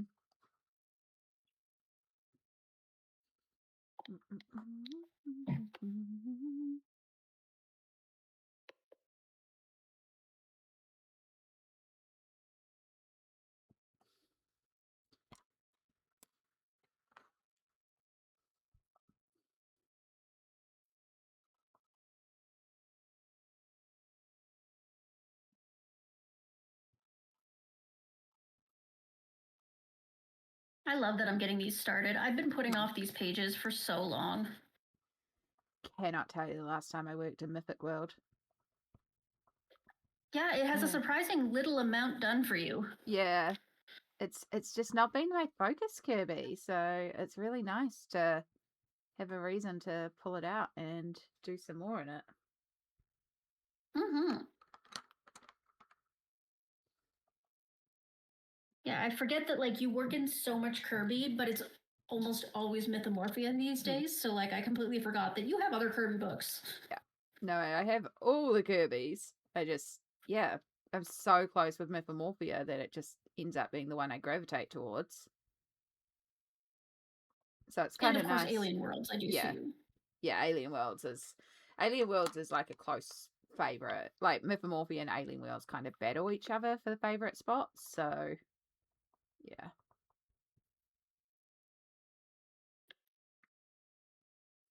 I am excited for his new book though. Like that one looks right up my alley. Yeah, it does. It's going to be interesting. It's either going to be like really intricate, or it might just trigger some kind of oh, this I see how this is supposed to work in me. I can't tell which it's going to be. Mm-hmm.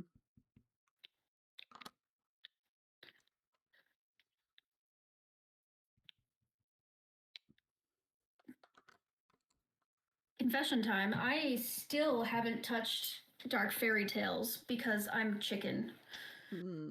Just for some reason, I'm really struggling to get a start in it. I think it's because it is a little different than the rest of his other books, and I was just kind of shocked by it. I wasn't prepared for that level of difference, but I'll get there eventually. You will. When Dark Fairy Tales came in, I had a month of going nuts in it, and I did 14 pages in a month, and I have not touched it since. And that was when it was released. And is it 2025 it was released, or 2024? I feel like 2024 to be honest. I don't know. Yeah, that was actually the last time I touched this book too, because I did the 4, because I was using the same technique. Oh. Yeah.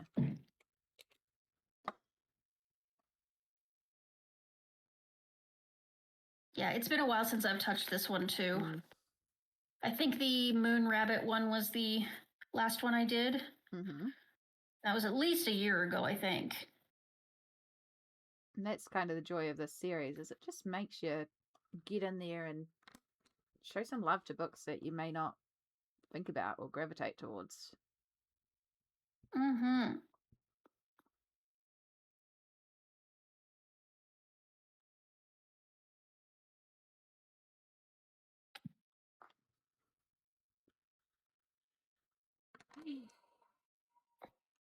There's so much waterfall.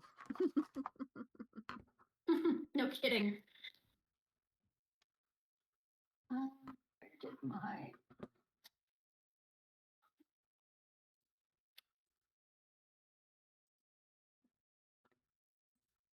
There they are.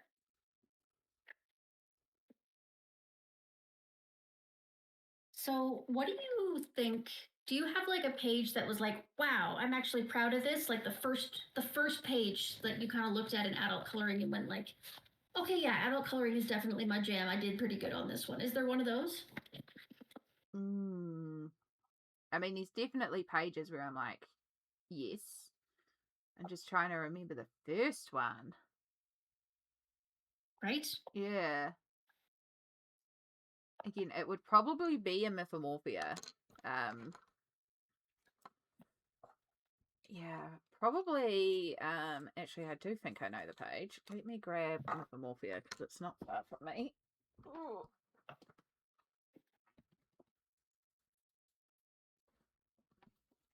Right, chunky, falling apart, hard to give with a hair tie, Mythomorphia.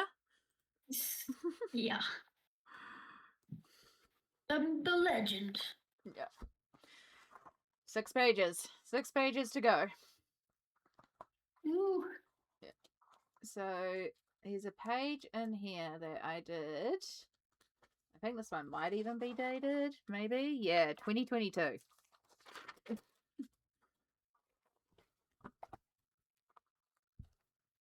That way.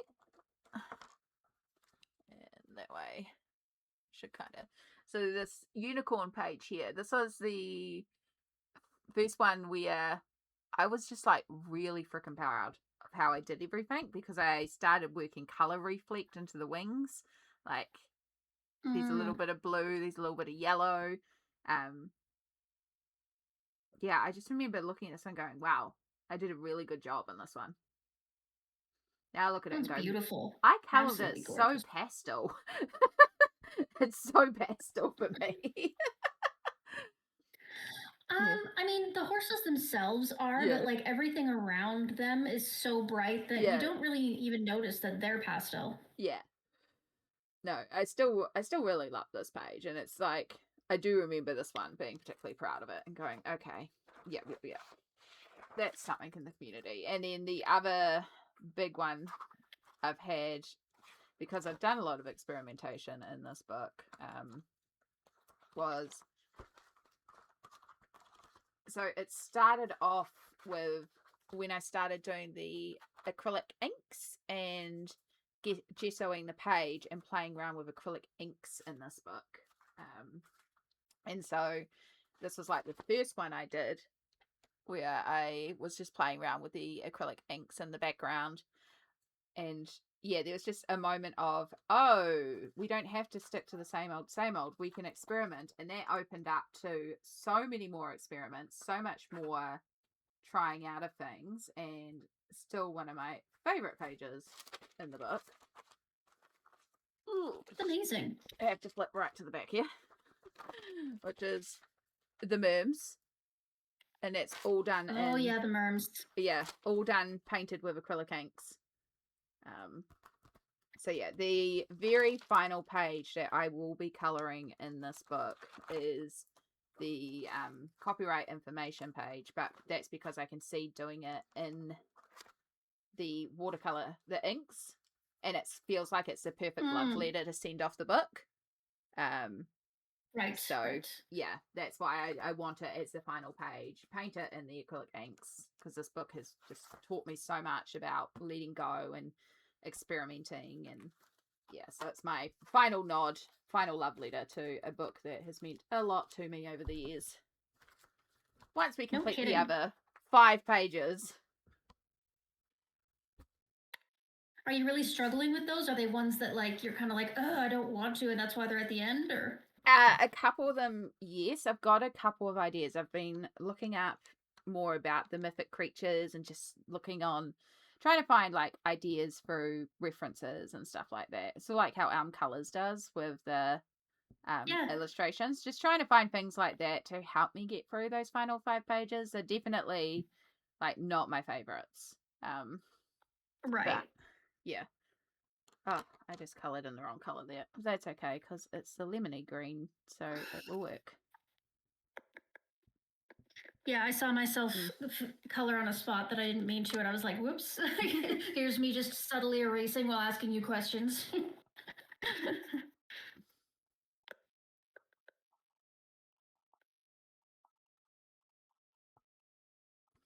Easy enough to do.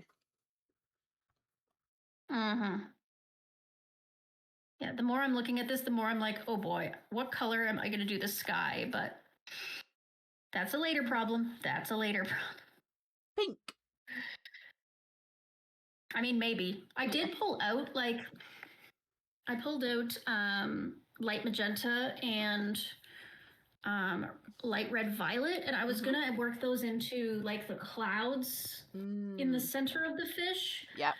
So maybe if I do that, and then plus I do it on the clouds that are back here and make it so it's kind of like, I guess it flows that way. Add some extra color. Yeah. We'll see. It's looking fabulous. I just remembered I can make you full screen and we can get a really good close up on it. So that's what we're doing right now and having a look. There's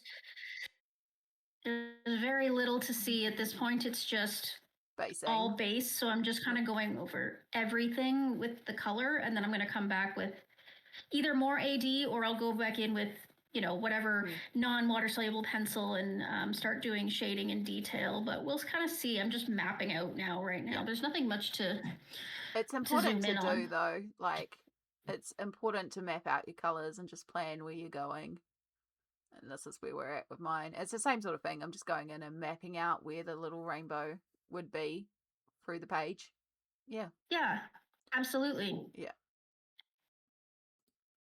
All right, back to the shed. Yeah, I think that this would be a more intensive session if we had a book where we had a lot of whips in it. Yeah. Because I know that I would have then tried, at least if possible, to do a little on a whip, which is a little bit more detail work. It's a little more finite, so.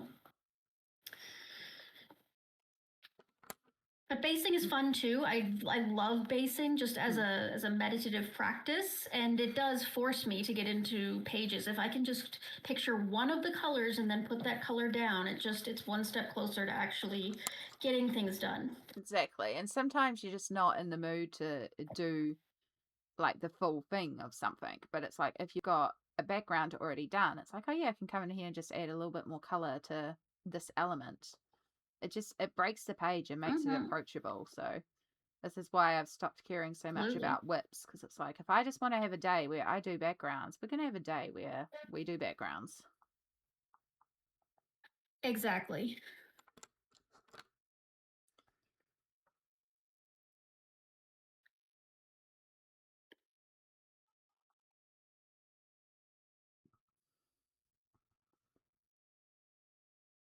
Let's put that little bit of magenta on those clouds. I'm going to make a really, really light layer of it, because if I hate it, once I activate it, it'll still be easy to cover over, words. Yeah, that. You know what I meant. I do.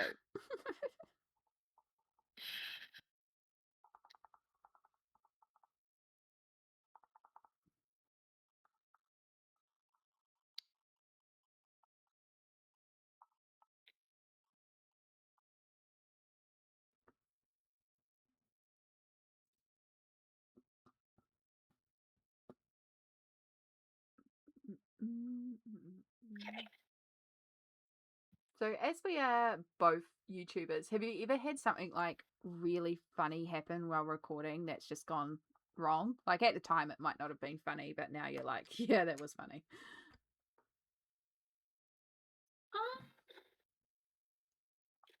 I think the funniest things that happen are things I have to cut out. Like, especially when I was at my old desk, because my roommate was right beside my desk. Like, his room was like right there, and we had to walk through my office basically to get to his bedroom. And he is a lovely but loud person, and he Mm-hmm. swears a lot, and he says the weirdest things. So sometimes he would come walking into the room not realizing that I'm filming and just spew the weirdest junk, and I'm like, oh my god, like, well, we're gonna have to refilm that. That's Yeah. you know. And I mean, it's hilarious sometimes because it's like, wow, like, what are the odds you would just walk in and just say that? Yeah. Oh, but yeah, you do that all the time. So those are the ones that tend to make me laugh the most because it's inevitable, and there's nothing I can do about it. Yeah. Now that I'm in my new studio, I've got a closed door, so at least it's a little more sheltered. Um, I think. Oh, also, I was recording the other day, and for the first time ever, I spilt some coffee on my page, Oh no. and Yep. I was so shocked. I was like, I have never done this. I've been doing YouTube for like 2 years now, and not once have I spilled something on my page like that. And I don't know, I laughed at myself because it just seems like, oh yeah, everybody's done that. Why did it take me so long to do it? But here we are.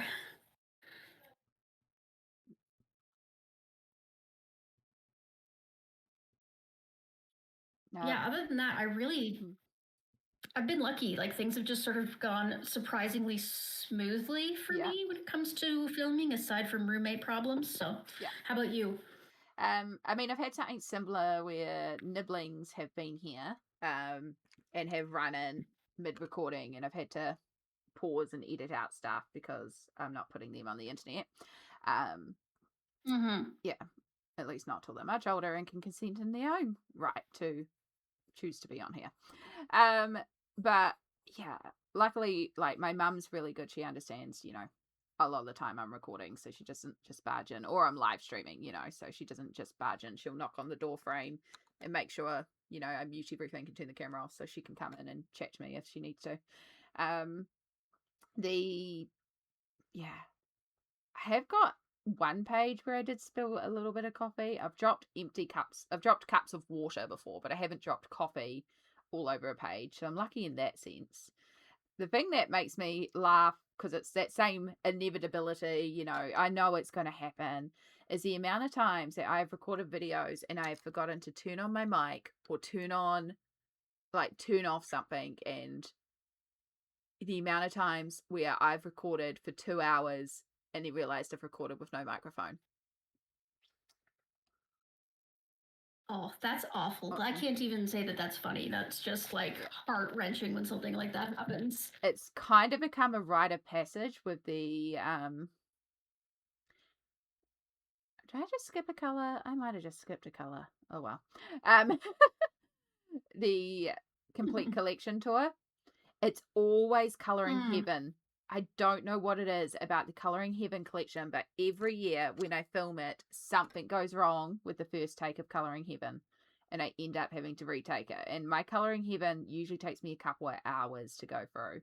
Um, so What? I don't know what it is about the curse of Coloring Heaven. And every year I'm like, okay, I've got this on, I've got this on, I've got this on, and then something will happen. One year Shadow jumped up and just knocked the camera fully out of frame, and I didn't click. Uh, It's just like, cool. okay, that one's kind of funny. Yeah, he's a little troublemaker. I don't spill coffee on my stuff, but there's so much cat drool on my stuff. Yes, I definitely remember those moments in the live streams. Yeah. He's been locked out this morning because I was like, I'm just not dealing with you today, mister. He jumped up on my desk after having breakfast, looked at me, and then farted. And I was like, you're going out. You're not being in here. Okay. That's just wild. Yeah. That is next level trolling. Yeah. He knew what he was doing. A little shite. He knew what he was doing. Mm.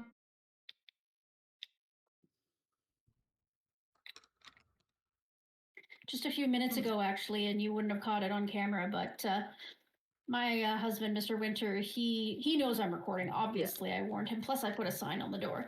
But he came in and he walked in and he had his phone up with the screen blown up, and it said, "So since you're recording, should we fend for ourselves for dinner?" And I'm like, Yeah, so I just nodded at him. I'm like, he's so considerate sometimes. Because yes, of course, it is dinner I never time have over problems there. with him. Yeah. No, Yeah, he seems lovely. I love the video that he came in and helped you choose a page for he Mr. was Winter. so like not prepared. I was kind of a jerk for doing that to him. I was like, hey, by the way, I'm recording. Do you want to do this? He's like, what? I'm like, yeah, you're doing this. Here you go. And he was like, I hate you. Surprise! Surprise, you're a YouTube star now. Yes. I think next time I will give him more advanced warning Yeah. so that he is less shocked, but it was still funny. If he had genuinely been like, I actually hate that you did this to me, I wouldn't have put it in the video, but Yeah.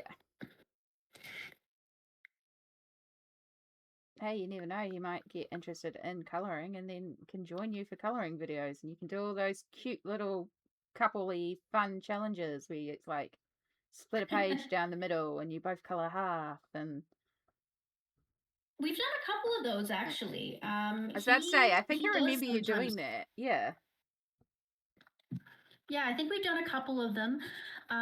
He's more of a doodler. I Mm-hmm. find that he likes to get like a little notepad or like a little sketch pad, and then he just doodles little things and like some graffiti style stuff or like some little cartoon characters or whatever. It's just little doodles, and he seems to be happy when he's doing that. Or his autism comes out and he starts drawing um, like blueprints of vehicles and stuff, and he just gets into like drawing the interiors of different vehicles and stuff like that. He loves doing stuff like that. But when I've bought him a couple coloring books in the past, and he gets bored of them really quick. Like he has a hard time finishing a page. So I don't know. So if he's a doodler, he might be one of those ones that actually is better with the where they've got the colour on the page and then you're meant to go over with the lines. Actually, you're not wrong. That's another option. Maybe I should. I've been meaning to try one of those books myself anyway. Yeah. Maybe I should get one and see if he likes it. Might be worthwhile. They look fun. Because if he doesn't, then yeah, I'll color it. Whatever. They do look like an interesting challenge. Some of them, it's like, oh, I can't see much past like an obvious image, but I think that could be fun as a creative choice to be like, how can you interpret this in a new way? Yeah, I would rather one that doesn't have the super obvious images in it, like one that's way more abstract, because I would be very distracted by the obvious. Yeah. The obviousness. Yeah. Yeah. That's what I'm doing on this page. I've gone full like throwing pink at the whole thing. So like I'm doing all the clouds, the sky. Like, we're just gonna do it. We're just gonna see what happens. Oh, the pink. I don't know why my brain just went pink, but that's how my brain works. Sometimes I look at a page and go, what color? And then my brain will go, color. I'm like, okay, better up. Don't question, just do. Fair enough.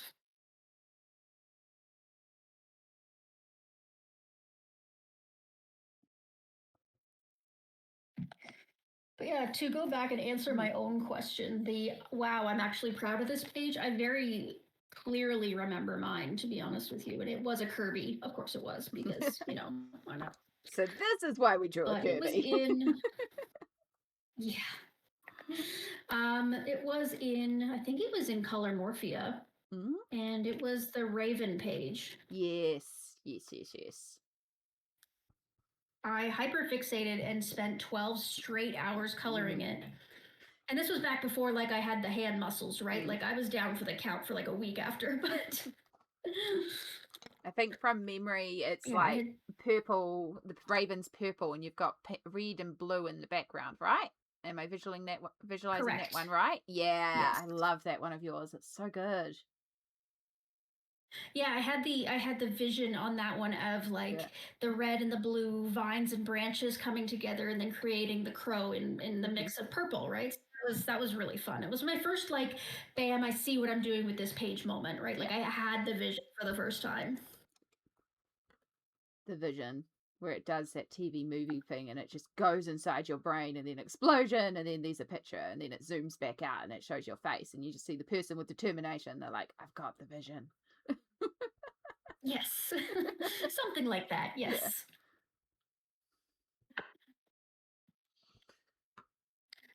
See, I want to do the fish like the actual like the parts that aren't already spoken for, like the fins and stuff. I kind of want to do it like silver.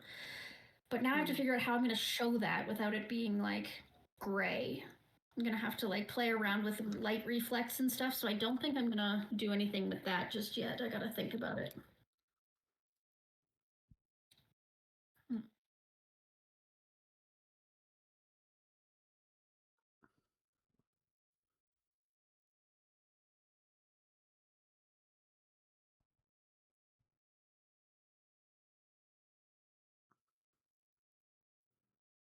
Well, yeah. Guess we'll do a little bit of activation here. Since I've covered a significant portion of the page now.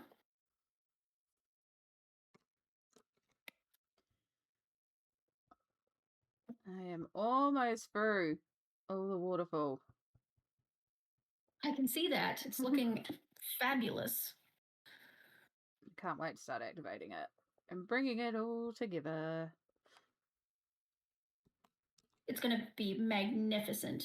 And then I get to, once I've activated this lot, then I get to go back to the ink tints and do the more intense color. And I am just trying to get my water brush to activate. It was just like, nah. Okay, there we go. Now it's going. Oh, now it's going too much. Of course. Yeah, that's precisely why I don't tend to use water brushes. I have never been able to get good control with them. So I just use a regular old paintbrush and water and I get better control. It works better for me. Fair enough. Fair enough. I mean, sometimes I do feel that way, and I've been leaning a little bit more towards regular paintbrushes in the more recent history of my coloring. But I was always, first of all, lazy, and second of all, I don't know. I felt like I constantly had to change the paint water, and like it was a whole thing. And I don't know. I'm getting better at it now, but before it was just like I am not an artist. I don't know how to use paintbrushes.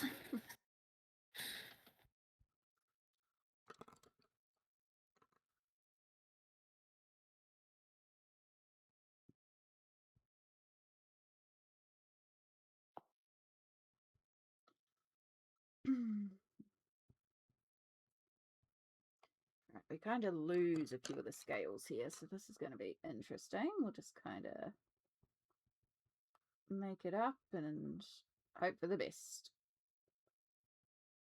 That's what we're doing here.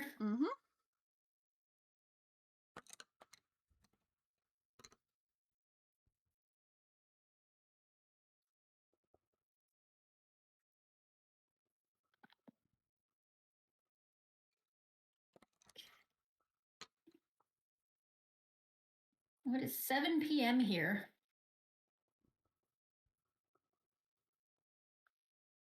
Oh yeah, it's almost 11 a.m. here on Saturday because I'm in the future.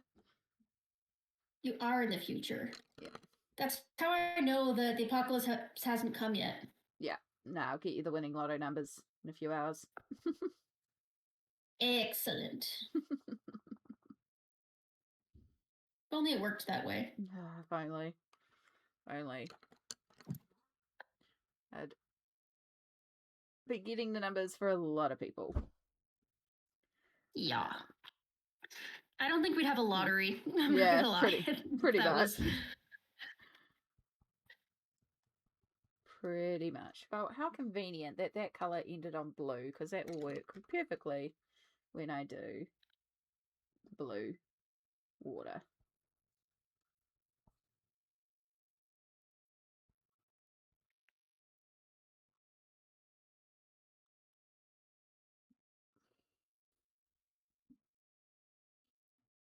All right. Would you like a chaos question? I would love a chaos question. Oh, we have a cat. Speaking of chaos. Speaking of chaos. So if tomato is a fruit, does ketchup therefore become a smoothie? Pretty much, yeah. That's not even a hard question. That's Yeah. like, you can call it a smoothie if you really want to. I mean, Mm. ketchup has more sugar in it than ice cream. Mm-hmm. So, I mean, yeah, I would say that you can definitely class it as a smoothie. Not that I know many people that would want to drink it as a smoothie, but I mean, technically. I mean, I know some kids that basically drink it as a smoothie. But True I enough. would argue it's not a smoothie. It's a sauce because it is a reduction. Because it's blitzed and then reduced. So because it's reduced, that's what defines it. Because you don't blitz a smoothie and then reduce it. You know, a smoothie is That's true. generally raw blends. So salsa, I could That's true. argue, is a smoothie, is a savory smoothie. It's a bit chunky. Mm. Yeah, I guess. No, you're right. Absolutely. I didn't even think like ketchup is cooked. So most smoothies are not cooked. Yep. That's true. You win.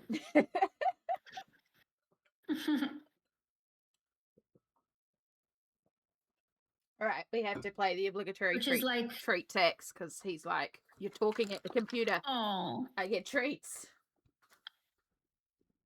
I do not disagree. Yeah. All right, I'll give you some of these ones. You're loving these ones that I found recently. I have to go and see if they're still there, still on clearance. Right, let's take a pile away so you eat slower. I found these new ones and catnip, chicken and cheese, and I was like, well, you love cheese, you love chicken, so no, you have to take it slow. You're not eating them all at once. He's mad because I'm blocking them. Trying to slow him down. Silly boy. I'm just glad you found something that he liked because I know you were worried because they just stopped selling the one he liked. Yeah, and he really likes these ones, even with the catnip. But I have a sneaking suspicion these ones are also on clearance because of the price. So I'm going to have to go and buy a whole bunch of them if that's the case, because at least he seems to really enjoy them. Of course, as soon as you buy a whole bunch of them, he will stop enjoying them. Absolutely. That is his prerogative. He is getting very old now, the poor baby. Yeah. Oh, yeah. And there's the cat drool.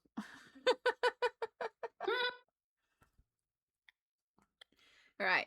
Do you want off the desk now? Because you got your treats. Yeah, you do. He's like, let me down. There you go. Had his treats. Now he's done. Of course. That's all we're good for, right? Yep. He just wants the snacks. All right. Albert jurors to the side. I started colouring past the line and I didn't need to do that because we're going back to the ink tints once we get back there. So I'll just lift out some of that. It won't matter too much. The ink tints will cover the little bit of Albert Jura that's there. All right. Fair enough. Time for a whole bunch of activation. I feel that.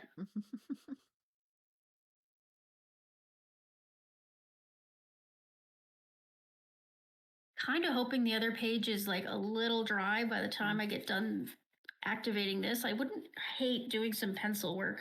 Yeah. It's kind of the joy of working on a few pages at once, as one can dry and work on another and then come back to the original. Exactly. Yeah.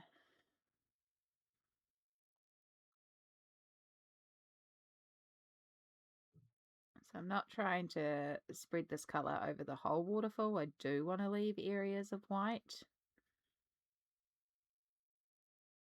But I do want little traces of colour throughout. It helps if I'm in frame.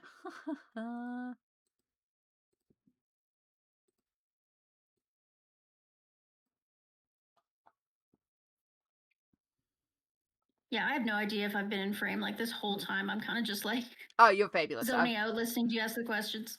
You're doing it fabulous. You've been in frame the majority of the time. Every time I've checked, you've been in frame. So Fabulous. Yeah. Means I'm fooling you too. Ha ha ha. It's easy enough to do. Pretending I have competence.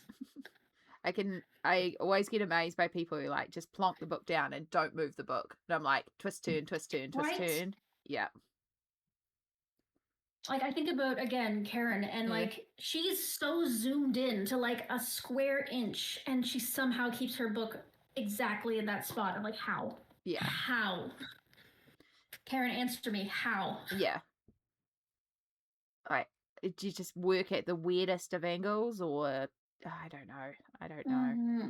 I can't do it. My wrist is not made for that. I need to tune the No, book. I'm moving my book. Oh yeah, I move Yeah. my book all over the place. Yeah. At the end of the day, even though I film videos for YouTube and live stream, I'm still coloring for me. So I'm going to keep it comfortable for me and my body. So if I need to turn the book, I'm going to turn the book. Exactly.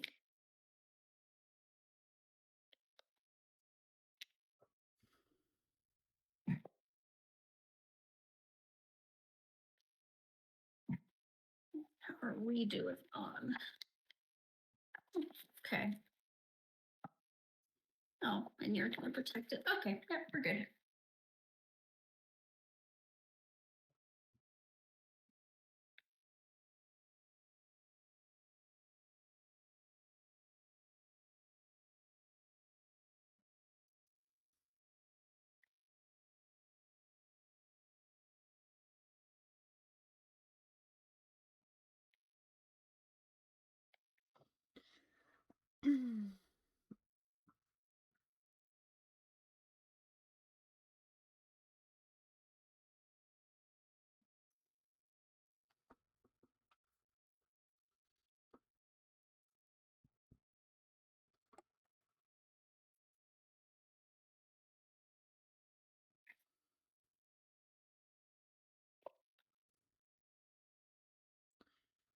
I don't know if it is at all looking that much lighter.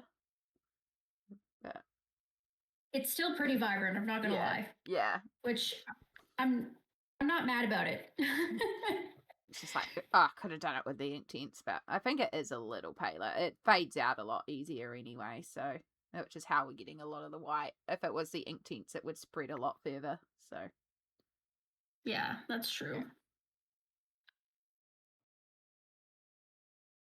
Okay, this brush is annoying me. I'm gonna see if there's another one that's better.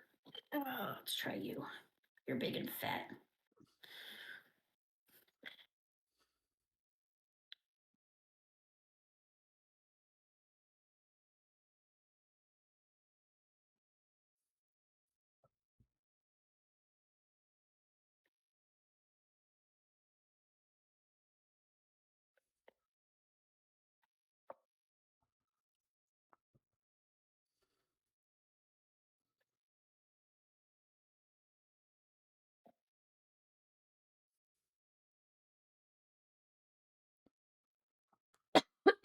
See. oh, excuse me.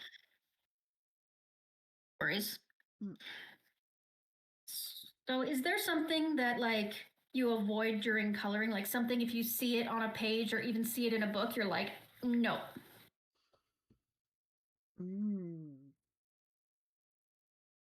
There is so there is one example, and once again, it's a Kirby example. Oh God, I promise, there's more than just Kirby. Yeah. So generally speaking, I'll give anything a go, and I'm happy to color pretty much anything. Like specific topics that I'll avoid, like spicy adult coloring doesn't appeal to me. You know, and it's the Kirby example is in Dark Fairy Tales. There's a couple of pages where it deals with a specific trigger of mine, which is children or innocent people or vulnerable people being hurt. So a couple of those stories deal with kids, and they're very difficult for me to visualize, and that's why there are some pages in there that I will possibly never color, or I will need to adapt to make suitable for me to color. So that's one thing that I avoid on the page.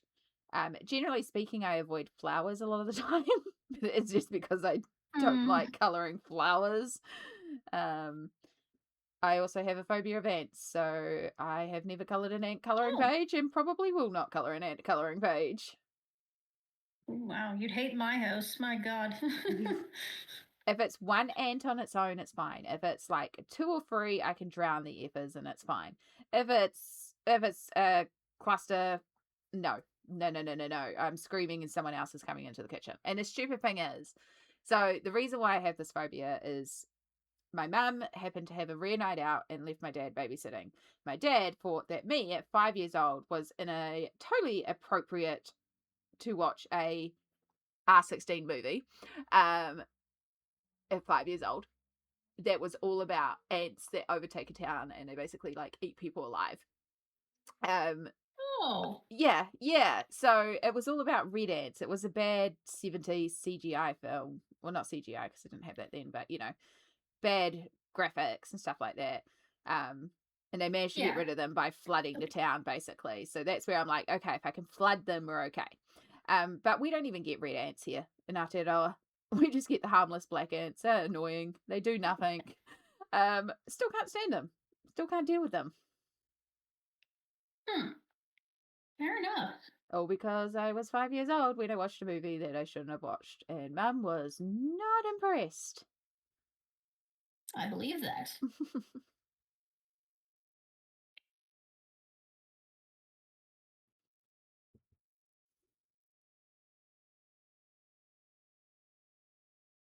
Yeah. What about yourself? Do you have like certain things that you tend to avoid? Portraits. Yeah. um, I'm working up to it. I am, but like for the longest time, I was like, nah, I'm never gonna. I hate people. Why would I color people? Like they're my least favorite thing on this planet. But, um, I'm learning to like it. Like I do have one of the Christine Karen books now, and I look at it and I thumb through it, and I think, okay, this is possible. I could Yeah. maybe do this. But yeah, a lot of the time I will skip right over any page that has like a particularly humanoid human, which is sad because it does eliminate a lot of the pages. But I'm so intimidated and so like unsure of how to deal with something like that. Yeah. But the other thing is food. Mm. I Yeah. don't know why, but I feel like food just intimidates the heck out of me. I think because it's such it's a thing I love in real life so much that I feel like it has to be exactly the right color with all the red shading. And if it doesn't look perfect like the real life thing, then I've messed it up. And I don't know why, because like food can be so variable. Like food coloring exists. Like Yeah. things can be different colors. I don't know. Yeah. No, that's interesting because it's like, again, I love coloring food and I love coloring portraiture, but that comes from the personal taste and that's the joy of the community. There is so much out there, so you can find and color what you enjoy, and just because everyone else does doesn't mean you have to like the thing. Exactly. I will say with portraiture, Christine Karen is a wonderful place to start because that shading's in there for you. So you can just base and then follow her shading for shadows and highlights. Does make it a lot Mm-hmm. easier. Lana Green is another one I recommend for portraiture for that reason. And also you can get a lot of Lana Green freebies. So another great place to start. Yeah, I think Lana Green Freebie was my very first true portrait, and I did it because you were doing your monthly freebie thing. Yeah. Yeah. When I did and that one had a birthday cake on it too. So it also had food. Right? That was a lot of firsts for me. Like, it was a lot of like, why am I doing this? Why would I would never do this if it wasn't somebody sort of, you know, making it a thing. If you hadn't sort of been the guiding light on that one, I never would have in a million years done it. But there's proof you can do it because you've done it. True enough. I gotta keep remembering that. I gotta remember that, it doesn't matter. Yes, I can do it. Yeah.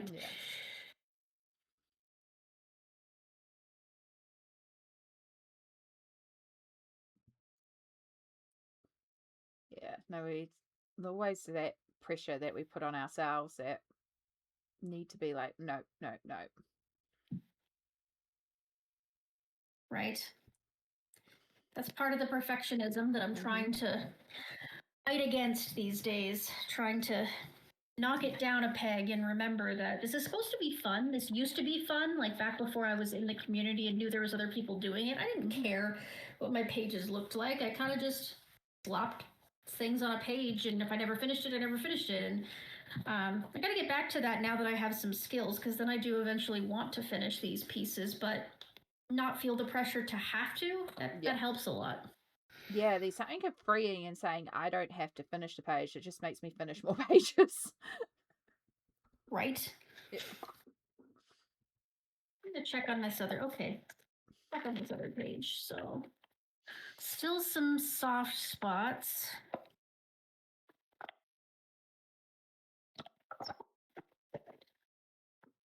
Soft spot there. Ooh, this side's really soft. Ooh. No, sir, E-Bob. I don't think we're doing any pencil work on this bad boy for the next little while. Okay.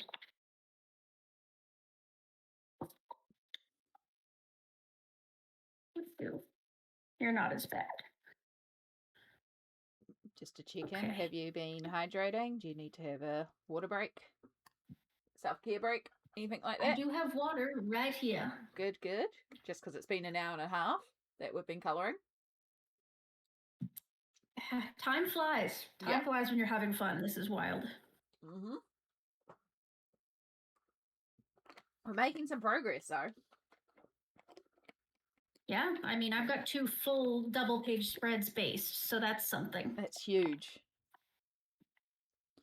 I am almost through the Albert portion of this. Yeah, see, as it's starting to dry, it is losing a little bits of its vibrancy, so I can see there's a little bit of difference between Inktense and Albert. Yeah, and of course you can use a little bit of white pencil over top of that to soften it up, need be. I'm half tempted to go over this whole area because I'll go into the falls, so there's going to be a bunch of white coming into it there and stuff as well. So I haven't decided. I might definitely. Yeah, I might pull some colour into the falls, but that's future, Amy. We're just worrying about the snake right now. I think that's going to be my favorite version of that snake I've ever seen when you're done it. It's going to be beautiful. Thank you. Hopefully we'll pull it off then. I believe in you. I believe in you. You got this. We got this.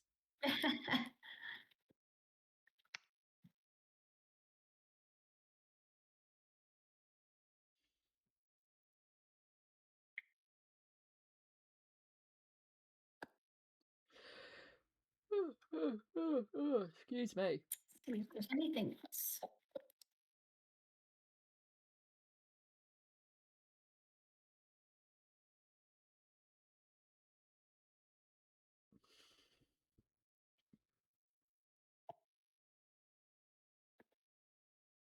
So I know that you're not like super concerned about your numbers and your video performances and stuff like that, but do you have any videos that you like kind of you found that they performed differently than you expected compared to your other videos? Ooh, that's a good question. I will move that over.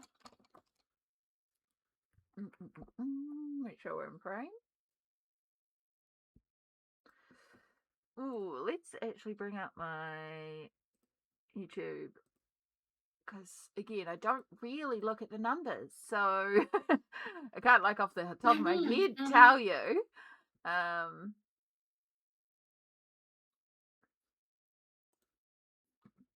mean, completed pages always goes down well. I know that much, so I'm always not surprised that those go well.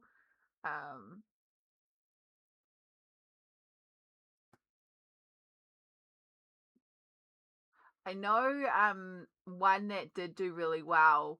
Again, I kind of was half expecting it, but I wasn't expecting as much as it was that the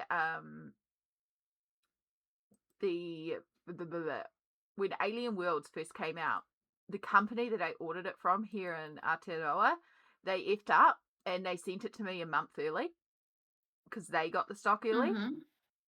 So I had it 3 weeks before anyone else was meant to have it. Right. So I got a flip through up really, really early because the company kind of screwed up and released it early to me. And it was great. Yeah.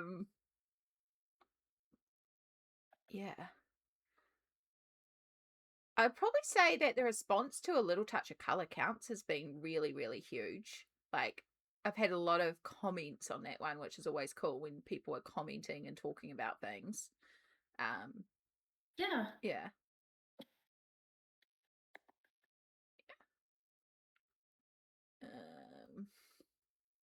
Yeah, I'm just trying to think. Because most of my interaction comes on live, I think it's more when I look at like a live stream and I see how much the VOD has done or something, and I'm like, oh, people are watching this after stream, even though it's not live anymore. So probably some of the lives. I can't think of any in particular, but yeah, I don't have one video that I think is screaming out as like done well. I think I just notice it a bit more when there's a few more comments and stuff, and I'm like, oh, this is clearly resonating with people. But yeah, Yeah, of course.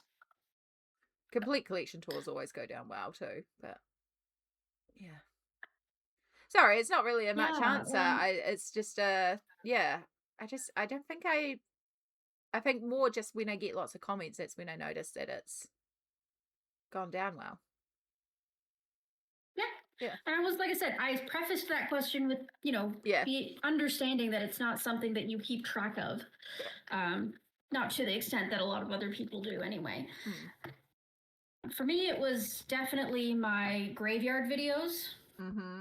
I don't know why I even decided to start that video. I think it was just because I found a lot of satisfaction in like collecting all the dead pencils and pens and stuff like that. And then I started that series and it was like a hit. Like it hit hard. And I realize now that that's because people really like things like hauls and stuff, and it's kind of like a reverse haul. Yeah. But I was not expecting it to get nearly the attention that it did. It really threw me off guard, but I'm glad people like it. I like it. I think it's really cool because it gets to see, like, you see all these hauls and stuff like that, and they're really, really neat to see what people are buying. But it's the flip side of that is what people genuinely are using up and using, like, wood pie again as well as a, like it's cool that you're hauling all these pencils, but here's proof we've used all these pencils. Yeah. Yeah, and that's one of the things that I get to do is that, like, why is this in the graveyard? Is it because I loved it so much that it ran out, or is it because it was the worst and I'm never going to use it again? Like, I do enjoy that aspect. Yeah.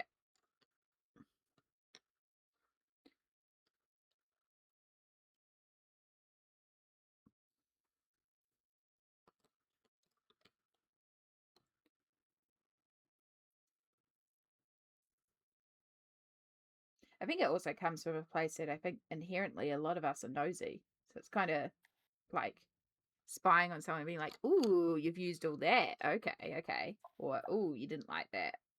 Yeah, that's fair. Yeah. Because I myself, honestly, am not like a big haul watcher. I don't really enjoy watching most people's hauls, and I don't really enjoy, that kind of thing. I get so bored so quickly. I'm like, yeah. You have the Languo gel pens. Everybody has those. Like, I don't know. Like, I just, unless I see something like in the thumbnail that I really genuinely have an interest in, which is pretty rare until I get to see somebody using it in action. Just seeing them pull it out of a box, it's not interesting to me. I'm one of those few people that doesn't watch hauls, really. I also don't watch hauls, but that comes from a place of it will make me swing to buy things, and I do not have the money to spend. So I will watch sometimes I was just going to say, sometimes I will watch Happy Mail hauls when it's like, if it's like from one particular YouTuber to another, and like, both of the YouTubers, and it's kind of like, oh, that's really sweet, right? And that's kind of fun. But it's yeah, not the same. Yeah. Happy Vowels are delightful. There are some very generous souls in this colouring community. Right? Oh my goodness. Yeah. I tell you what, when I win the lotto, I'm not going to tell anyone, but there will be a sudden surge of people getting kiwi chocolate and random little packages. Oh, absolutely. Absolutely. There are so many people on this platform that I wish I could help them in their journey more. You know, it's so hard when you yourself aren't like in the world's greatest financial position, but there are a lot of people in this community that deserve to get that little bit of help. Yeah.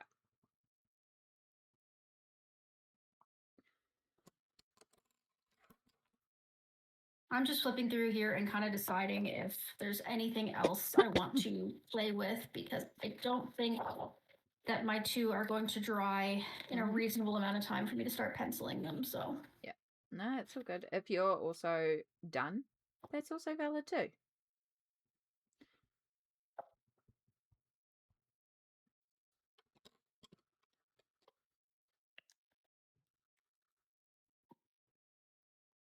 Because I did say about 2 hours, and with our half hour before of choosing the book and flipping the book, we are at the 2 hours or so.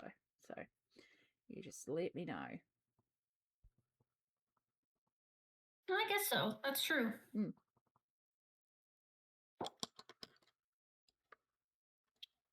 Nope, wrong way. You go in there.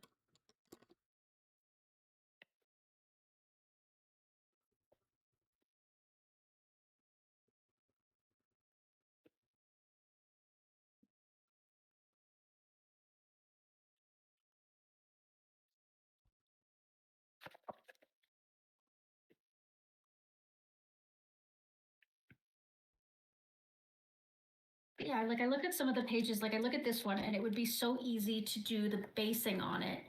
But then going back and doing all the shading is where I start feeling that like, do I really wanna do that? But I'm like, I probably really enjoy basing it.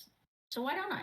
Why don't I just do that? Why am I thinking so far ahead on a page that I haven't even started yet? Like let's take a step back. And why are you denying yourself the joy? Because right now you're in a basing mood, when as in future you'll come to the page and be like, I'm in a pencil mood, and then you'll have it already based.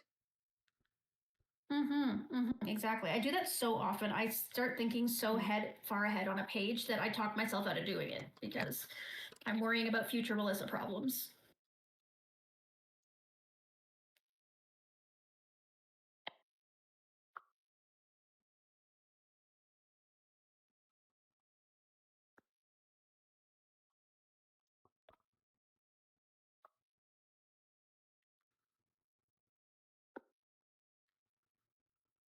Right, doing a couple extra red scales here because lines up better. Pink, up to the pink.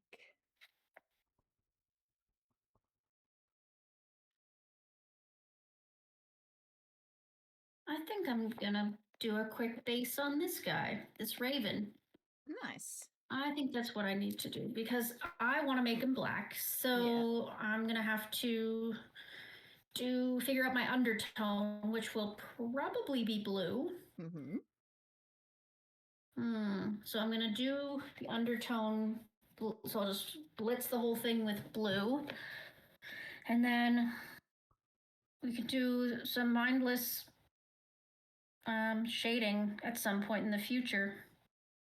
That would be really nice for like just sitting and watching somebody else's video and like just sitting there, just doing little black strokes everywhere to try and create texture. Yeah. It sounds perfect. Do I want to put more water in this book, or do I want to try and do this with something less wet?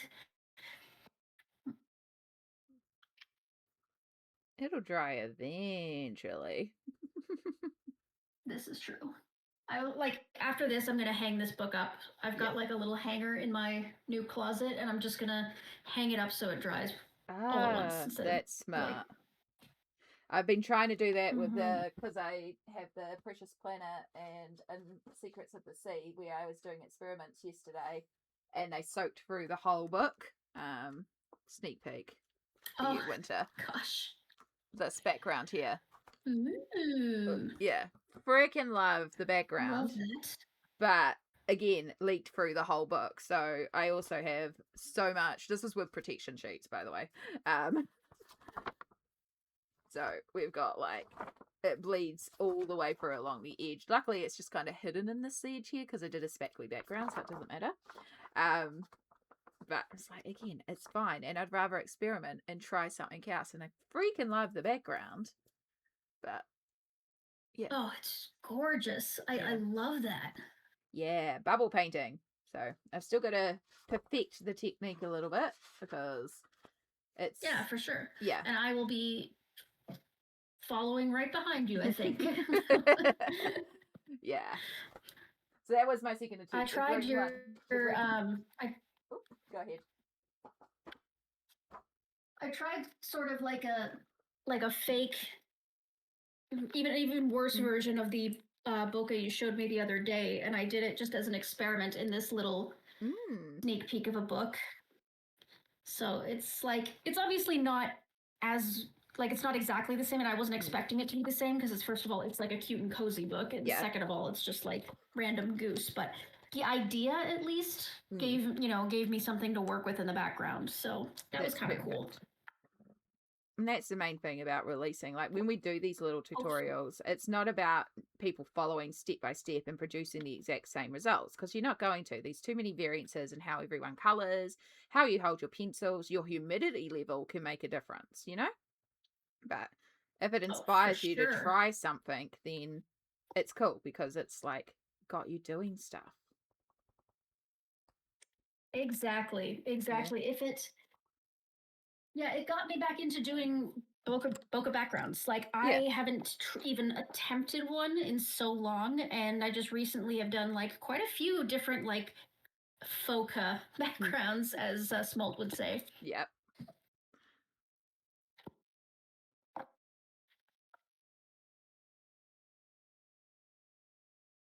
Put my Albrecht back for now, because I'm done basing that one page, so.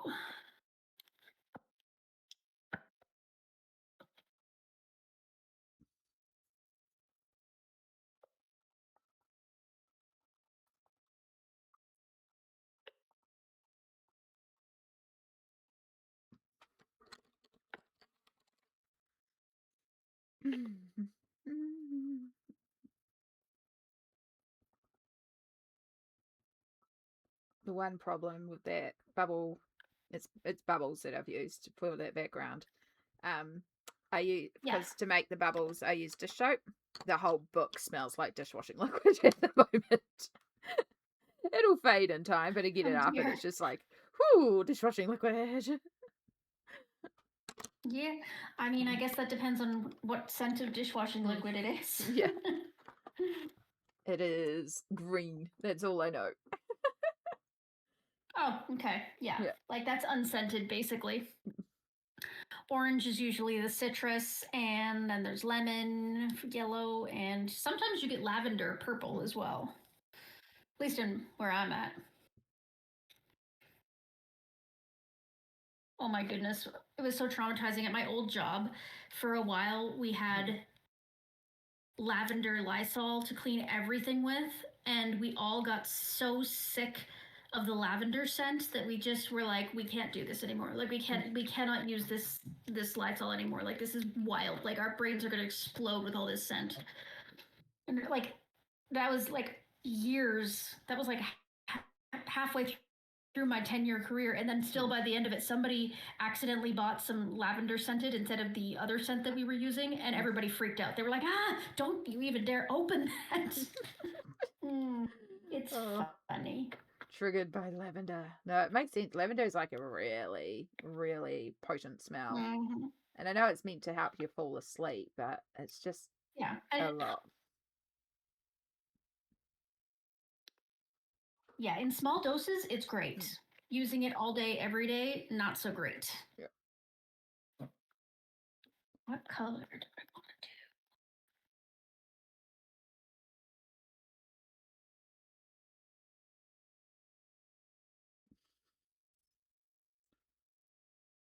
do? just trying to decide what tone of blue I want to use for my undertone here.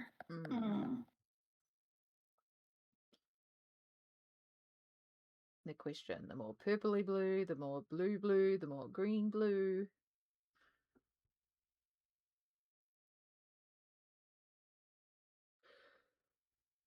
Yeah, because I don't know why that just gives me Raven vibes. It could also do like the kind of blue black that you get in hair dye, which would look really like classically gothic. Why must the decisions make me think? Why must I always do the think? Random generate. Assign it a number, randomly That's true. generate.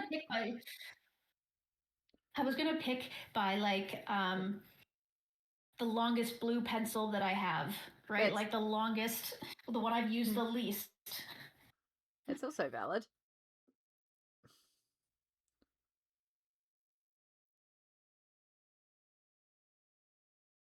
Again, though, sparks that could take a very long time to do it in like an Albert Durer. I might see. Do I have my intense pans here? I do. I do it in this. I think this is. Say no.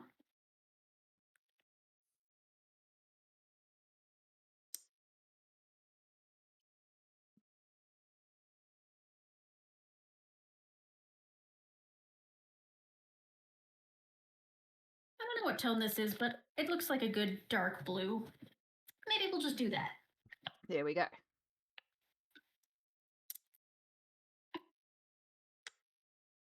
Yours is looking fabulous, by the way. Oh my goodness. Thank you so much. Oh, excuse me. Sorry. You okay over there? Yeah. I have a slight suspicion that my body is trying to get sick. It's not going to get sick. I refuse to let it get sick.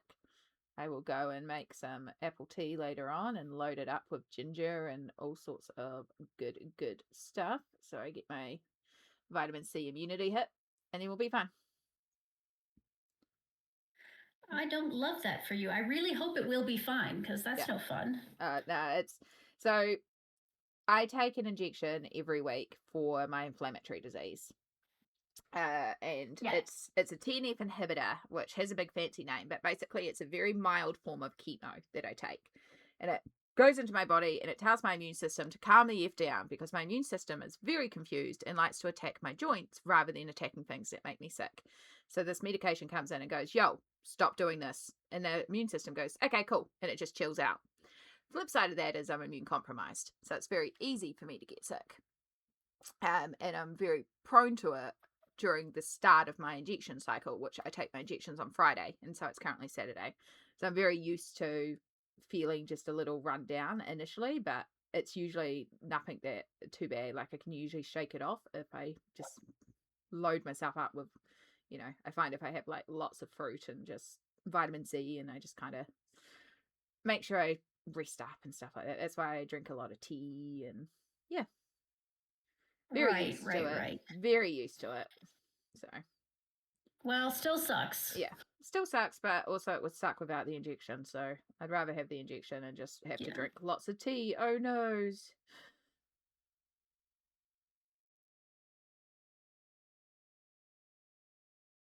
Yeah, I'll go make a pot of tea after we're done filming. That sounds fun. I might have a tea after too. Yeah. Making me want to pull out my actual teapot too. It's been a while since I've used my teapot. Like, I should though, because I often want to make like lots of tea. So it's like, oh, I should use the actual teapot. Yeah, because then, I mean, you can have at least a couple of cups instead of having to continually run back and turn the kettle on and off and on and off. Exactly.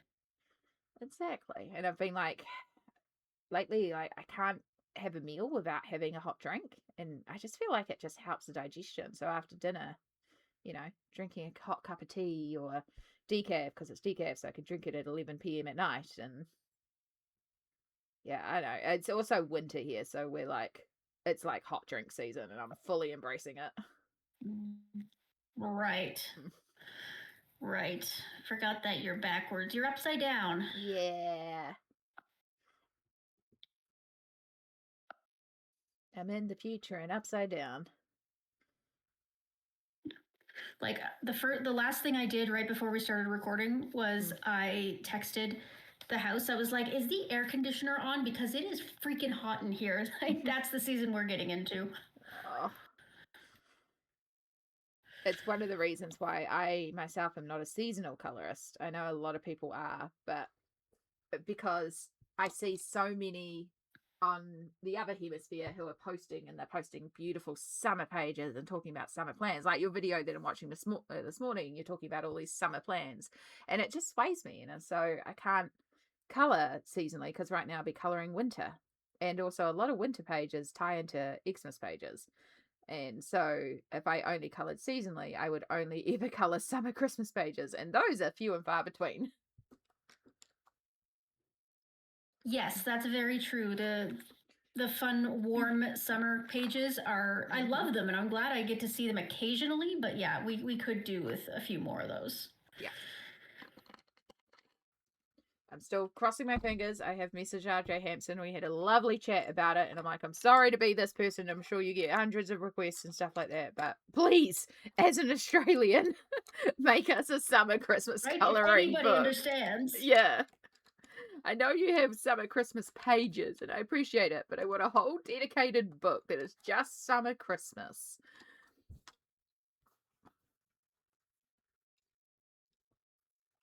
And it's like, I'm pretty sure that there would be enough people out there who aren't in the summer hemisphere but would still buy it just to colour something different at Christmas. Yeah, And because it's absolutely. RJ Hampson as well.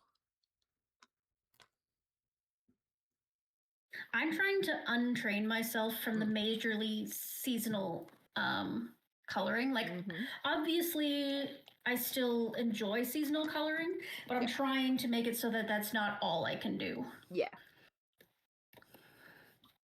An For all the reasons that you named. Yeah, acknowledgement of this is the season, and I might feel more like colouring this season, but also if I see something else, I can still colour it. Mm-hmm. I'm finding that that's much easier with the Little Color Count series. When I pull a Christmas book, it doesn't feel so like blasphemous now.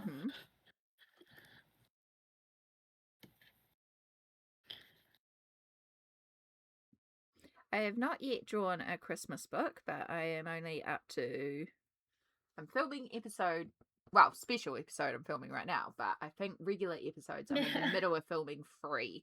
But I did just have a week of like not being able to record it all, so yeah. So I've got the first page drawn for the new episode, so I'll draw one more, and depending how long that takes, we'll draw another one, or it'll be another 2-pager. It's great. You just can't plan anything with them. You just sit down and film, which is essentially what we've done today. We just sit down and film.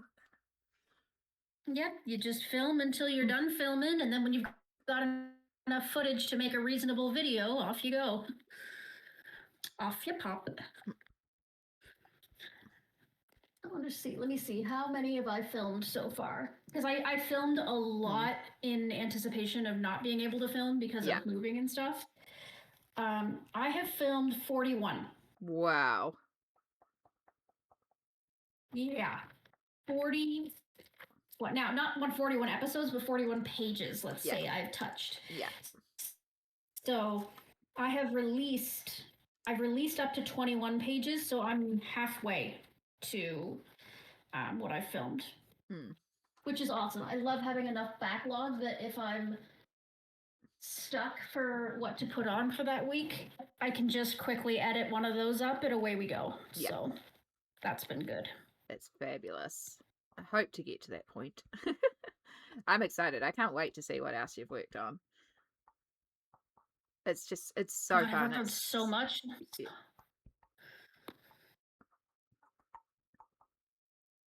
And it's weird how like a lot of them have been, I've been pulling them, and they're kind of in the same category. Like I just released number, what was it, 9 or 10, and it was this accidentally spooky episode because 3 in a row just happened to be spooky, and I'm like, why? Why is this happening? And then there was the Double Trees of Goodridge as well. Yep. Yeah. Yep. Yeah, the last episode was Dark Fantasy, 50 Halloween Fairy Houses, and Undead Academy. And I'm like, what are the chances that I would get all of those in one go? I mean, out of all the books that we put on the list, we get a Kirby. We get a Kirby. Of course Yeah, right? we do. And when I did my first episode, I messaged Winter and I was like, I had to laugh because my very first pull was a Kirby. And it's like, out of all the books I could have pulled, I pulled the one illustrator I have no qualms coloring. Right? Yeah. It's just, that's the way that this series goes. It Yeah. just wants to pull you in the direction you think you're not going. Yeah. You just can't predict it. You can't control it. And that's the joy of it.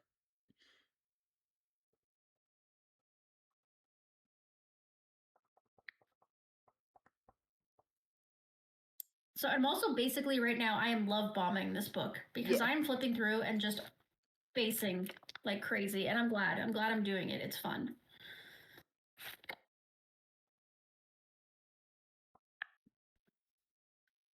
What are you doing, Mr. Lava Monster? Ooh, almost dry. Yeah. Oops. Shouldn't have closed that one on that. Put some wax paper in there to keep it from accidentally transferring if it's still a bit wet. Very good. As we know, Inktense dries safely, but until then, it can be a crapshoot. Oh, yeah. All right, back up to, so I did the dark blue, so we're here.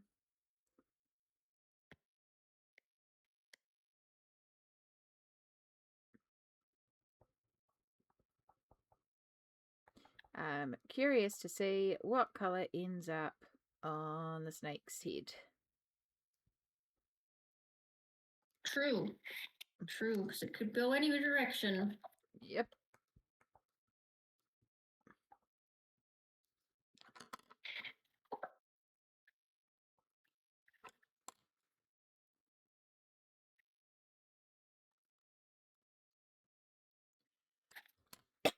Oh, excuse me. Teal. You are excused.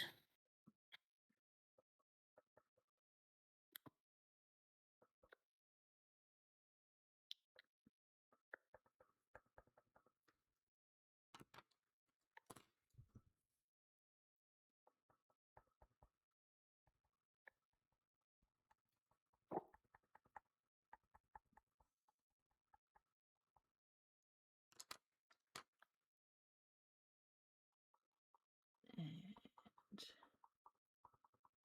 light green. Yellow.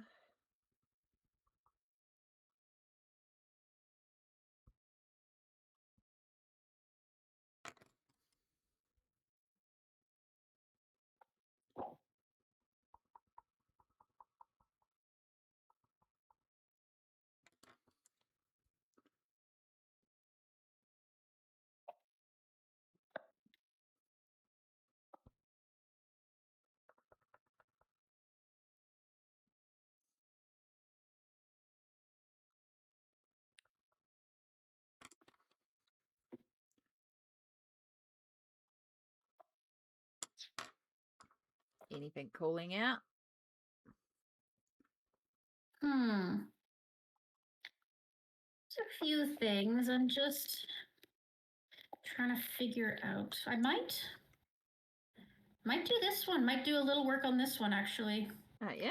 It's not one that generally calls to me, but like for right now, it's kind of like I could at least envision the leaves and the trees. You've got that big And open maybe background space, so yeah. maybe the rest of it will fall into place if I put a little bit of color on this page.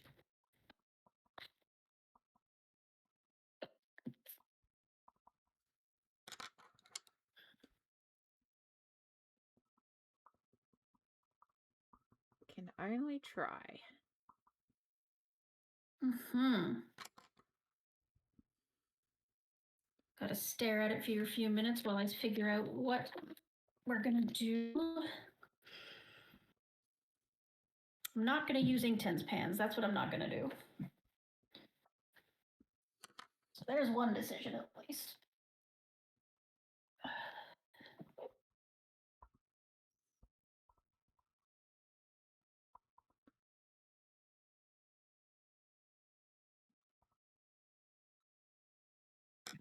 Put these guys away.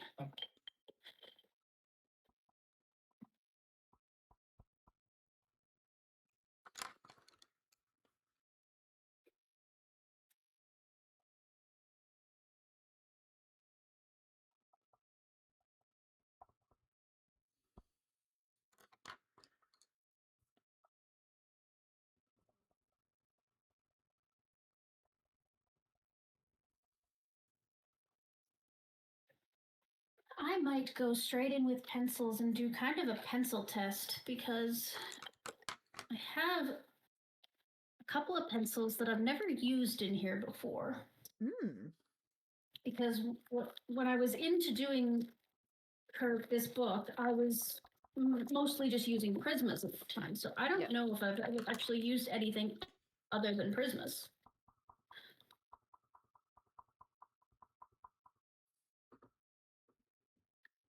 Yes, those were Prismas.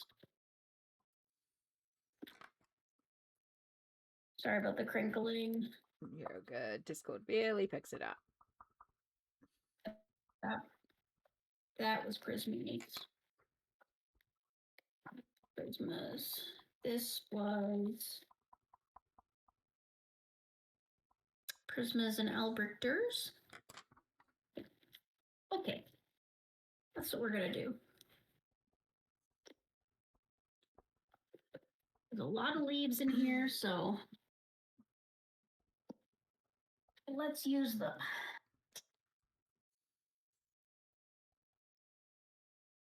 Oh. I am so close. So close.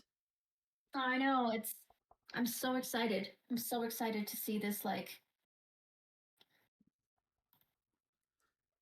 kind of come to semi-conclusion. Obviously not complete conclusion anytime in the near, 5 minutes, but it'll be nice to see it sort of the snake with its full on rainbow. its way anyway. Yeah.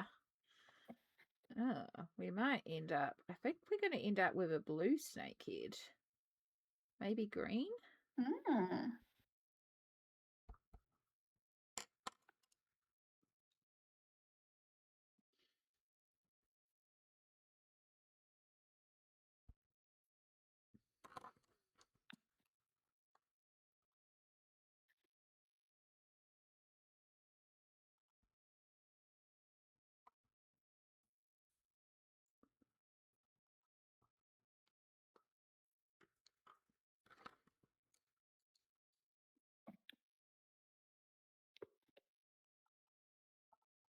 No, maybe not blue.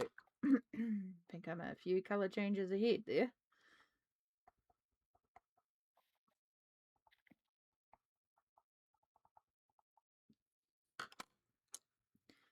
Until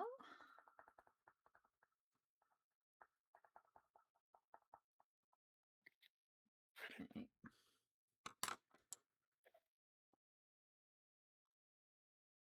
All right, we're going classic green. That's okay. I can live with classic green. We'll use our 2 greens. It's almost kind of fitting. Yeah. We'll blend out our 2 greens. We'll even add a little bit of yellow to it as well. Create sort of a blend.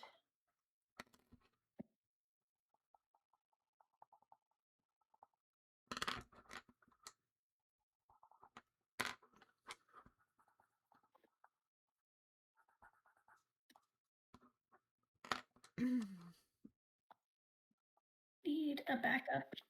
And I don't even know what I'm looking for because it's so tiny that the number's gone. Okay.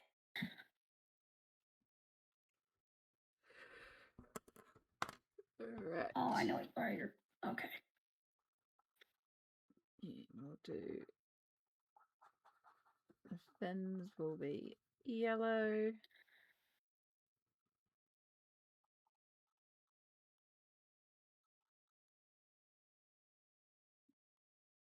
A little bit of more golden yellow into some of those edges.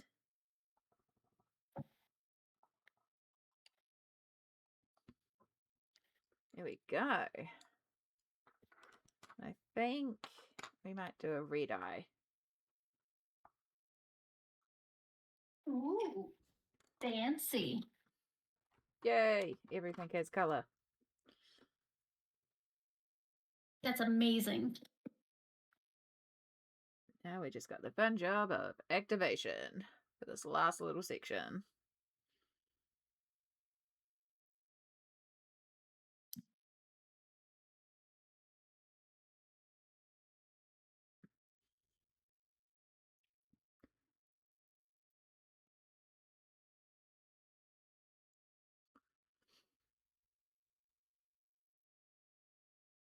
So you're working with pencils, Prismas directly on the page, or trying different pencils?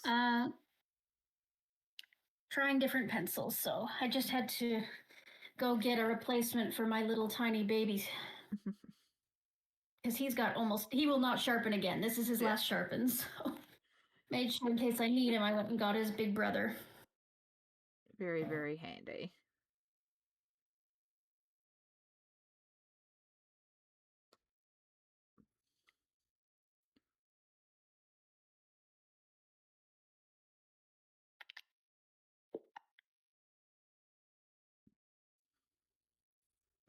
Okay, so now to remember, there we go. I remember what that was like. So there's Prisma. Next up is Woomer. I don't think I've used Woomer in here.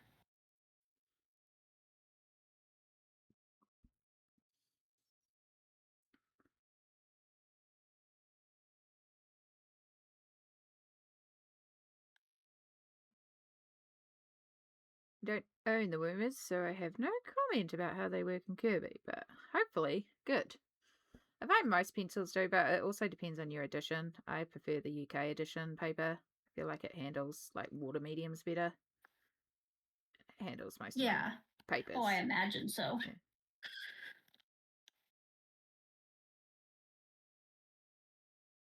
I'm so used to cruddy paper because that's just what we get over here in North America all the time that I'm never surprised by unpleasant paper. All paper is workable in one way or another. Just some papers require a lot more work.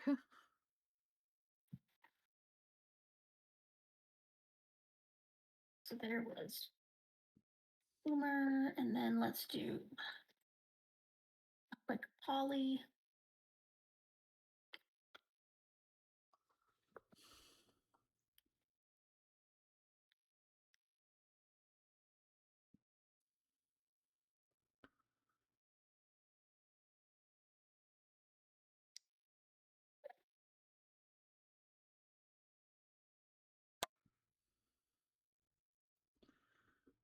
There we go. So, I mean, they all perform admirably so far, as expected for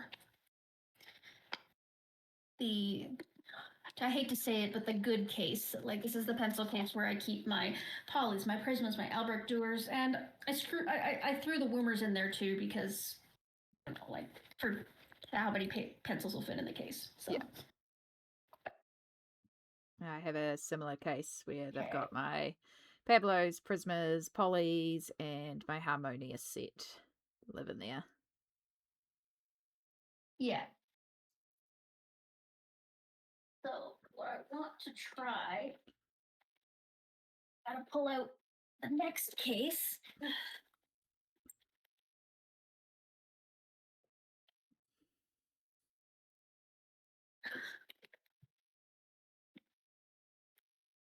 And let's do Artex.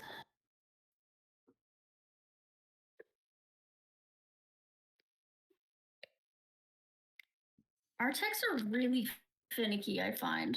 Yeah? I find that, like, some paper, they're absolutely fantastic, and then some paper, it's like I just want to throw them in the garbage. It's so weird. Interesting.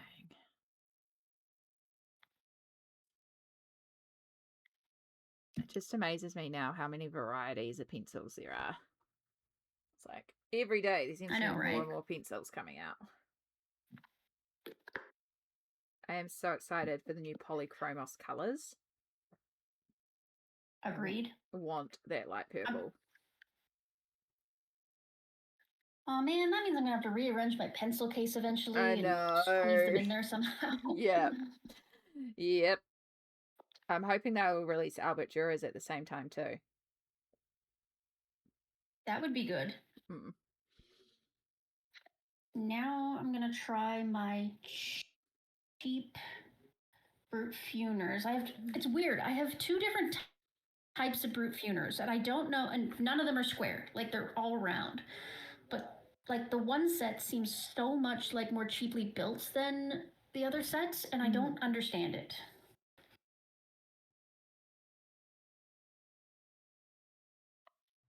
Just tricking you with the quality. Right? I'm like, I just don't understand, like, is it actually that the cheaper set is a knockoff and they're not actually brute funers? Or is it the other way around? Or do they have like a student grade versus professional grade type situation happening? I'm really not sure. And of course, none of this is clear. No, absolutely not.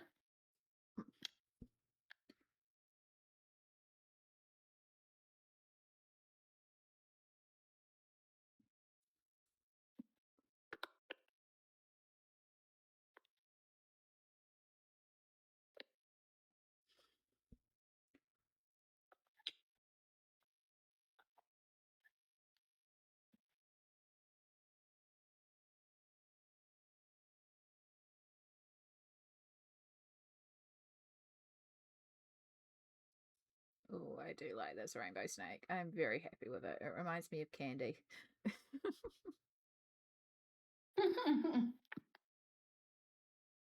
We do have a candy here that are these giant python snakes. They're just like gummy snakes, but they're giant. They're good. That's cool. I love candy. Not good, not good, but delicious.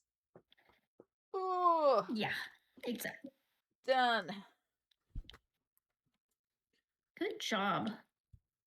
Oh, activated. And yeah, now that the Albert Duras are dry, you can see it's a little bit more pale, and I can still pale it down more, but compared to the vibrancy of the main snake. So I think that was the right call. Yeah, for sure. I think it looks fabulous. I think as always, you blow me out of the water with your fantasticness. Oh, thank you. I have just had a cat up here.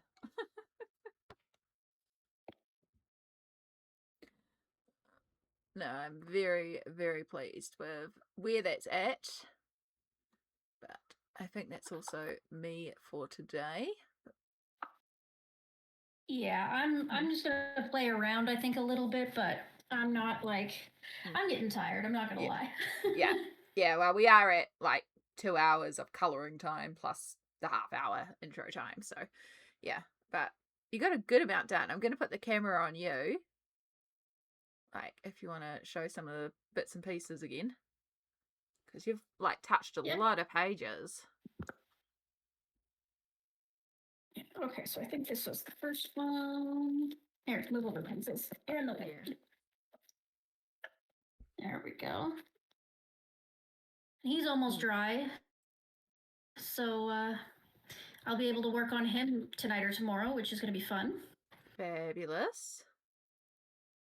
He's so cool. And then Haha, cat claws. I got this one, obviously. That blue is beautiful. I think it's a good shade. Yeah. I think it's going to be really nice once I get some depth into it. It's going to be very dark, but like that's kind of what I'm going for. So, and what's the final one that we did? Yeah. I It's like how very that light turned out. base, but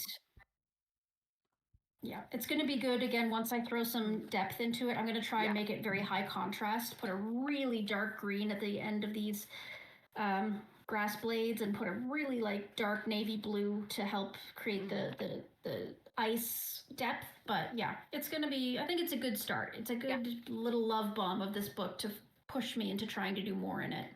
Yeah. No, it's a fabulous start. I think it is wonderful. Go back here.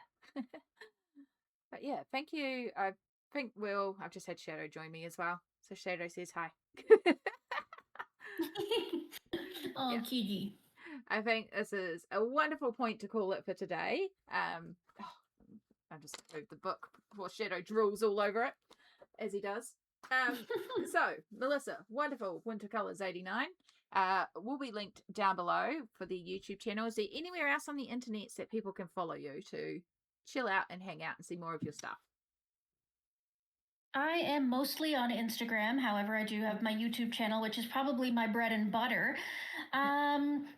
I do also sometimes appear on Twitch, but I don't actually stream on Twitch, so that's not really the best place to follow me. But yeah, for right now, I'm kind of sticking to my main YouTube Yeah. channel.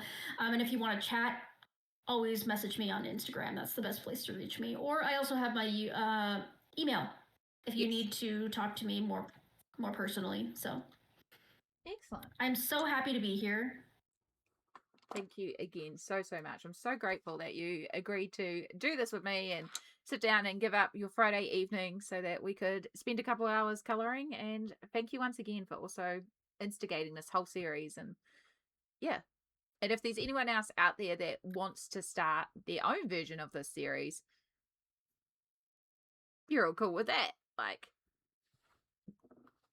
I'm so very cool with it. You have no yeah, idea how much I love when people tell me that they are inspired by the series to start touching their books and stop being afraid of making a mess in their books. To just, get in there and do something, even if it's a tiny little bit of color, because a little color counts. exactly.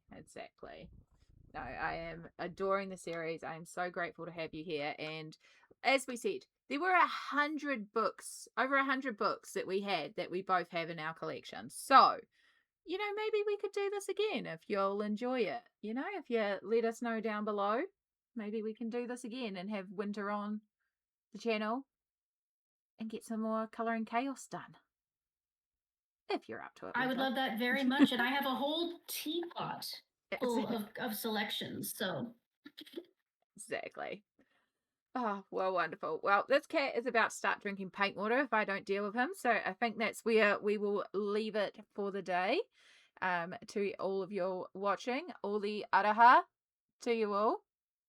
Take care. Tēnā koutou katoa, which means I'll see you again later on. And I hope I catch you in the next video. and toodaloo. Bye.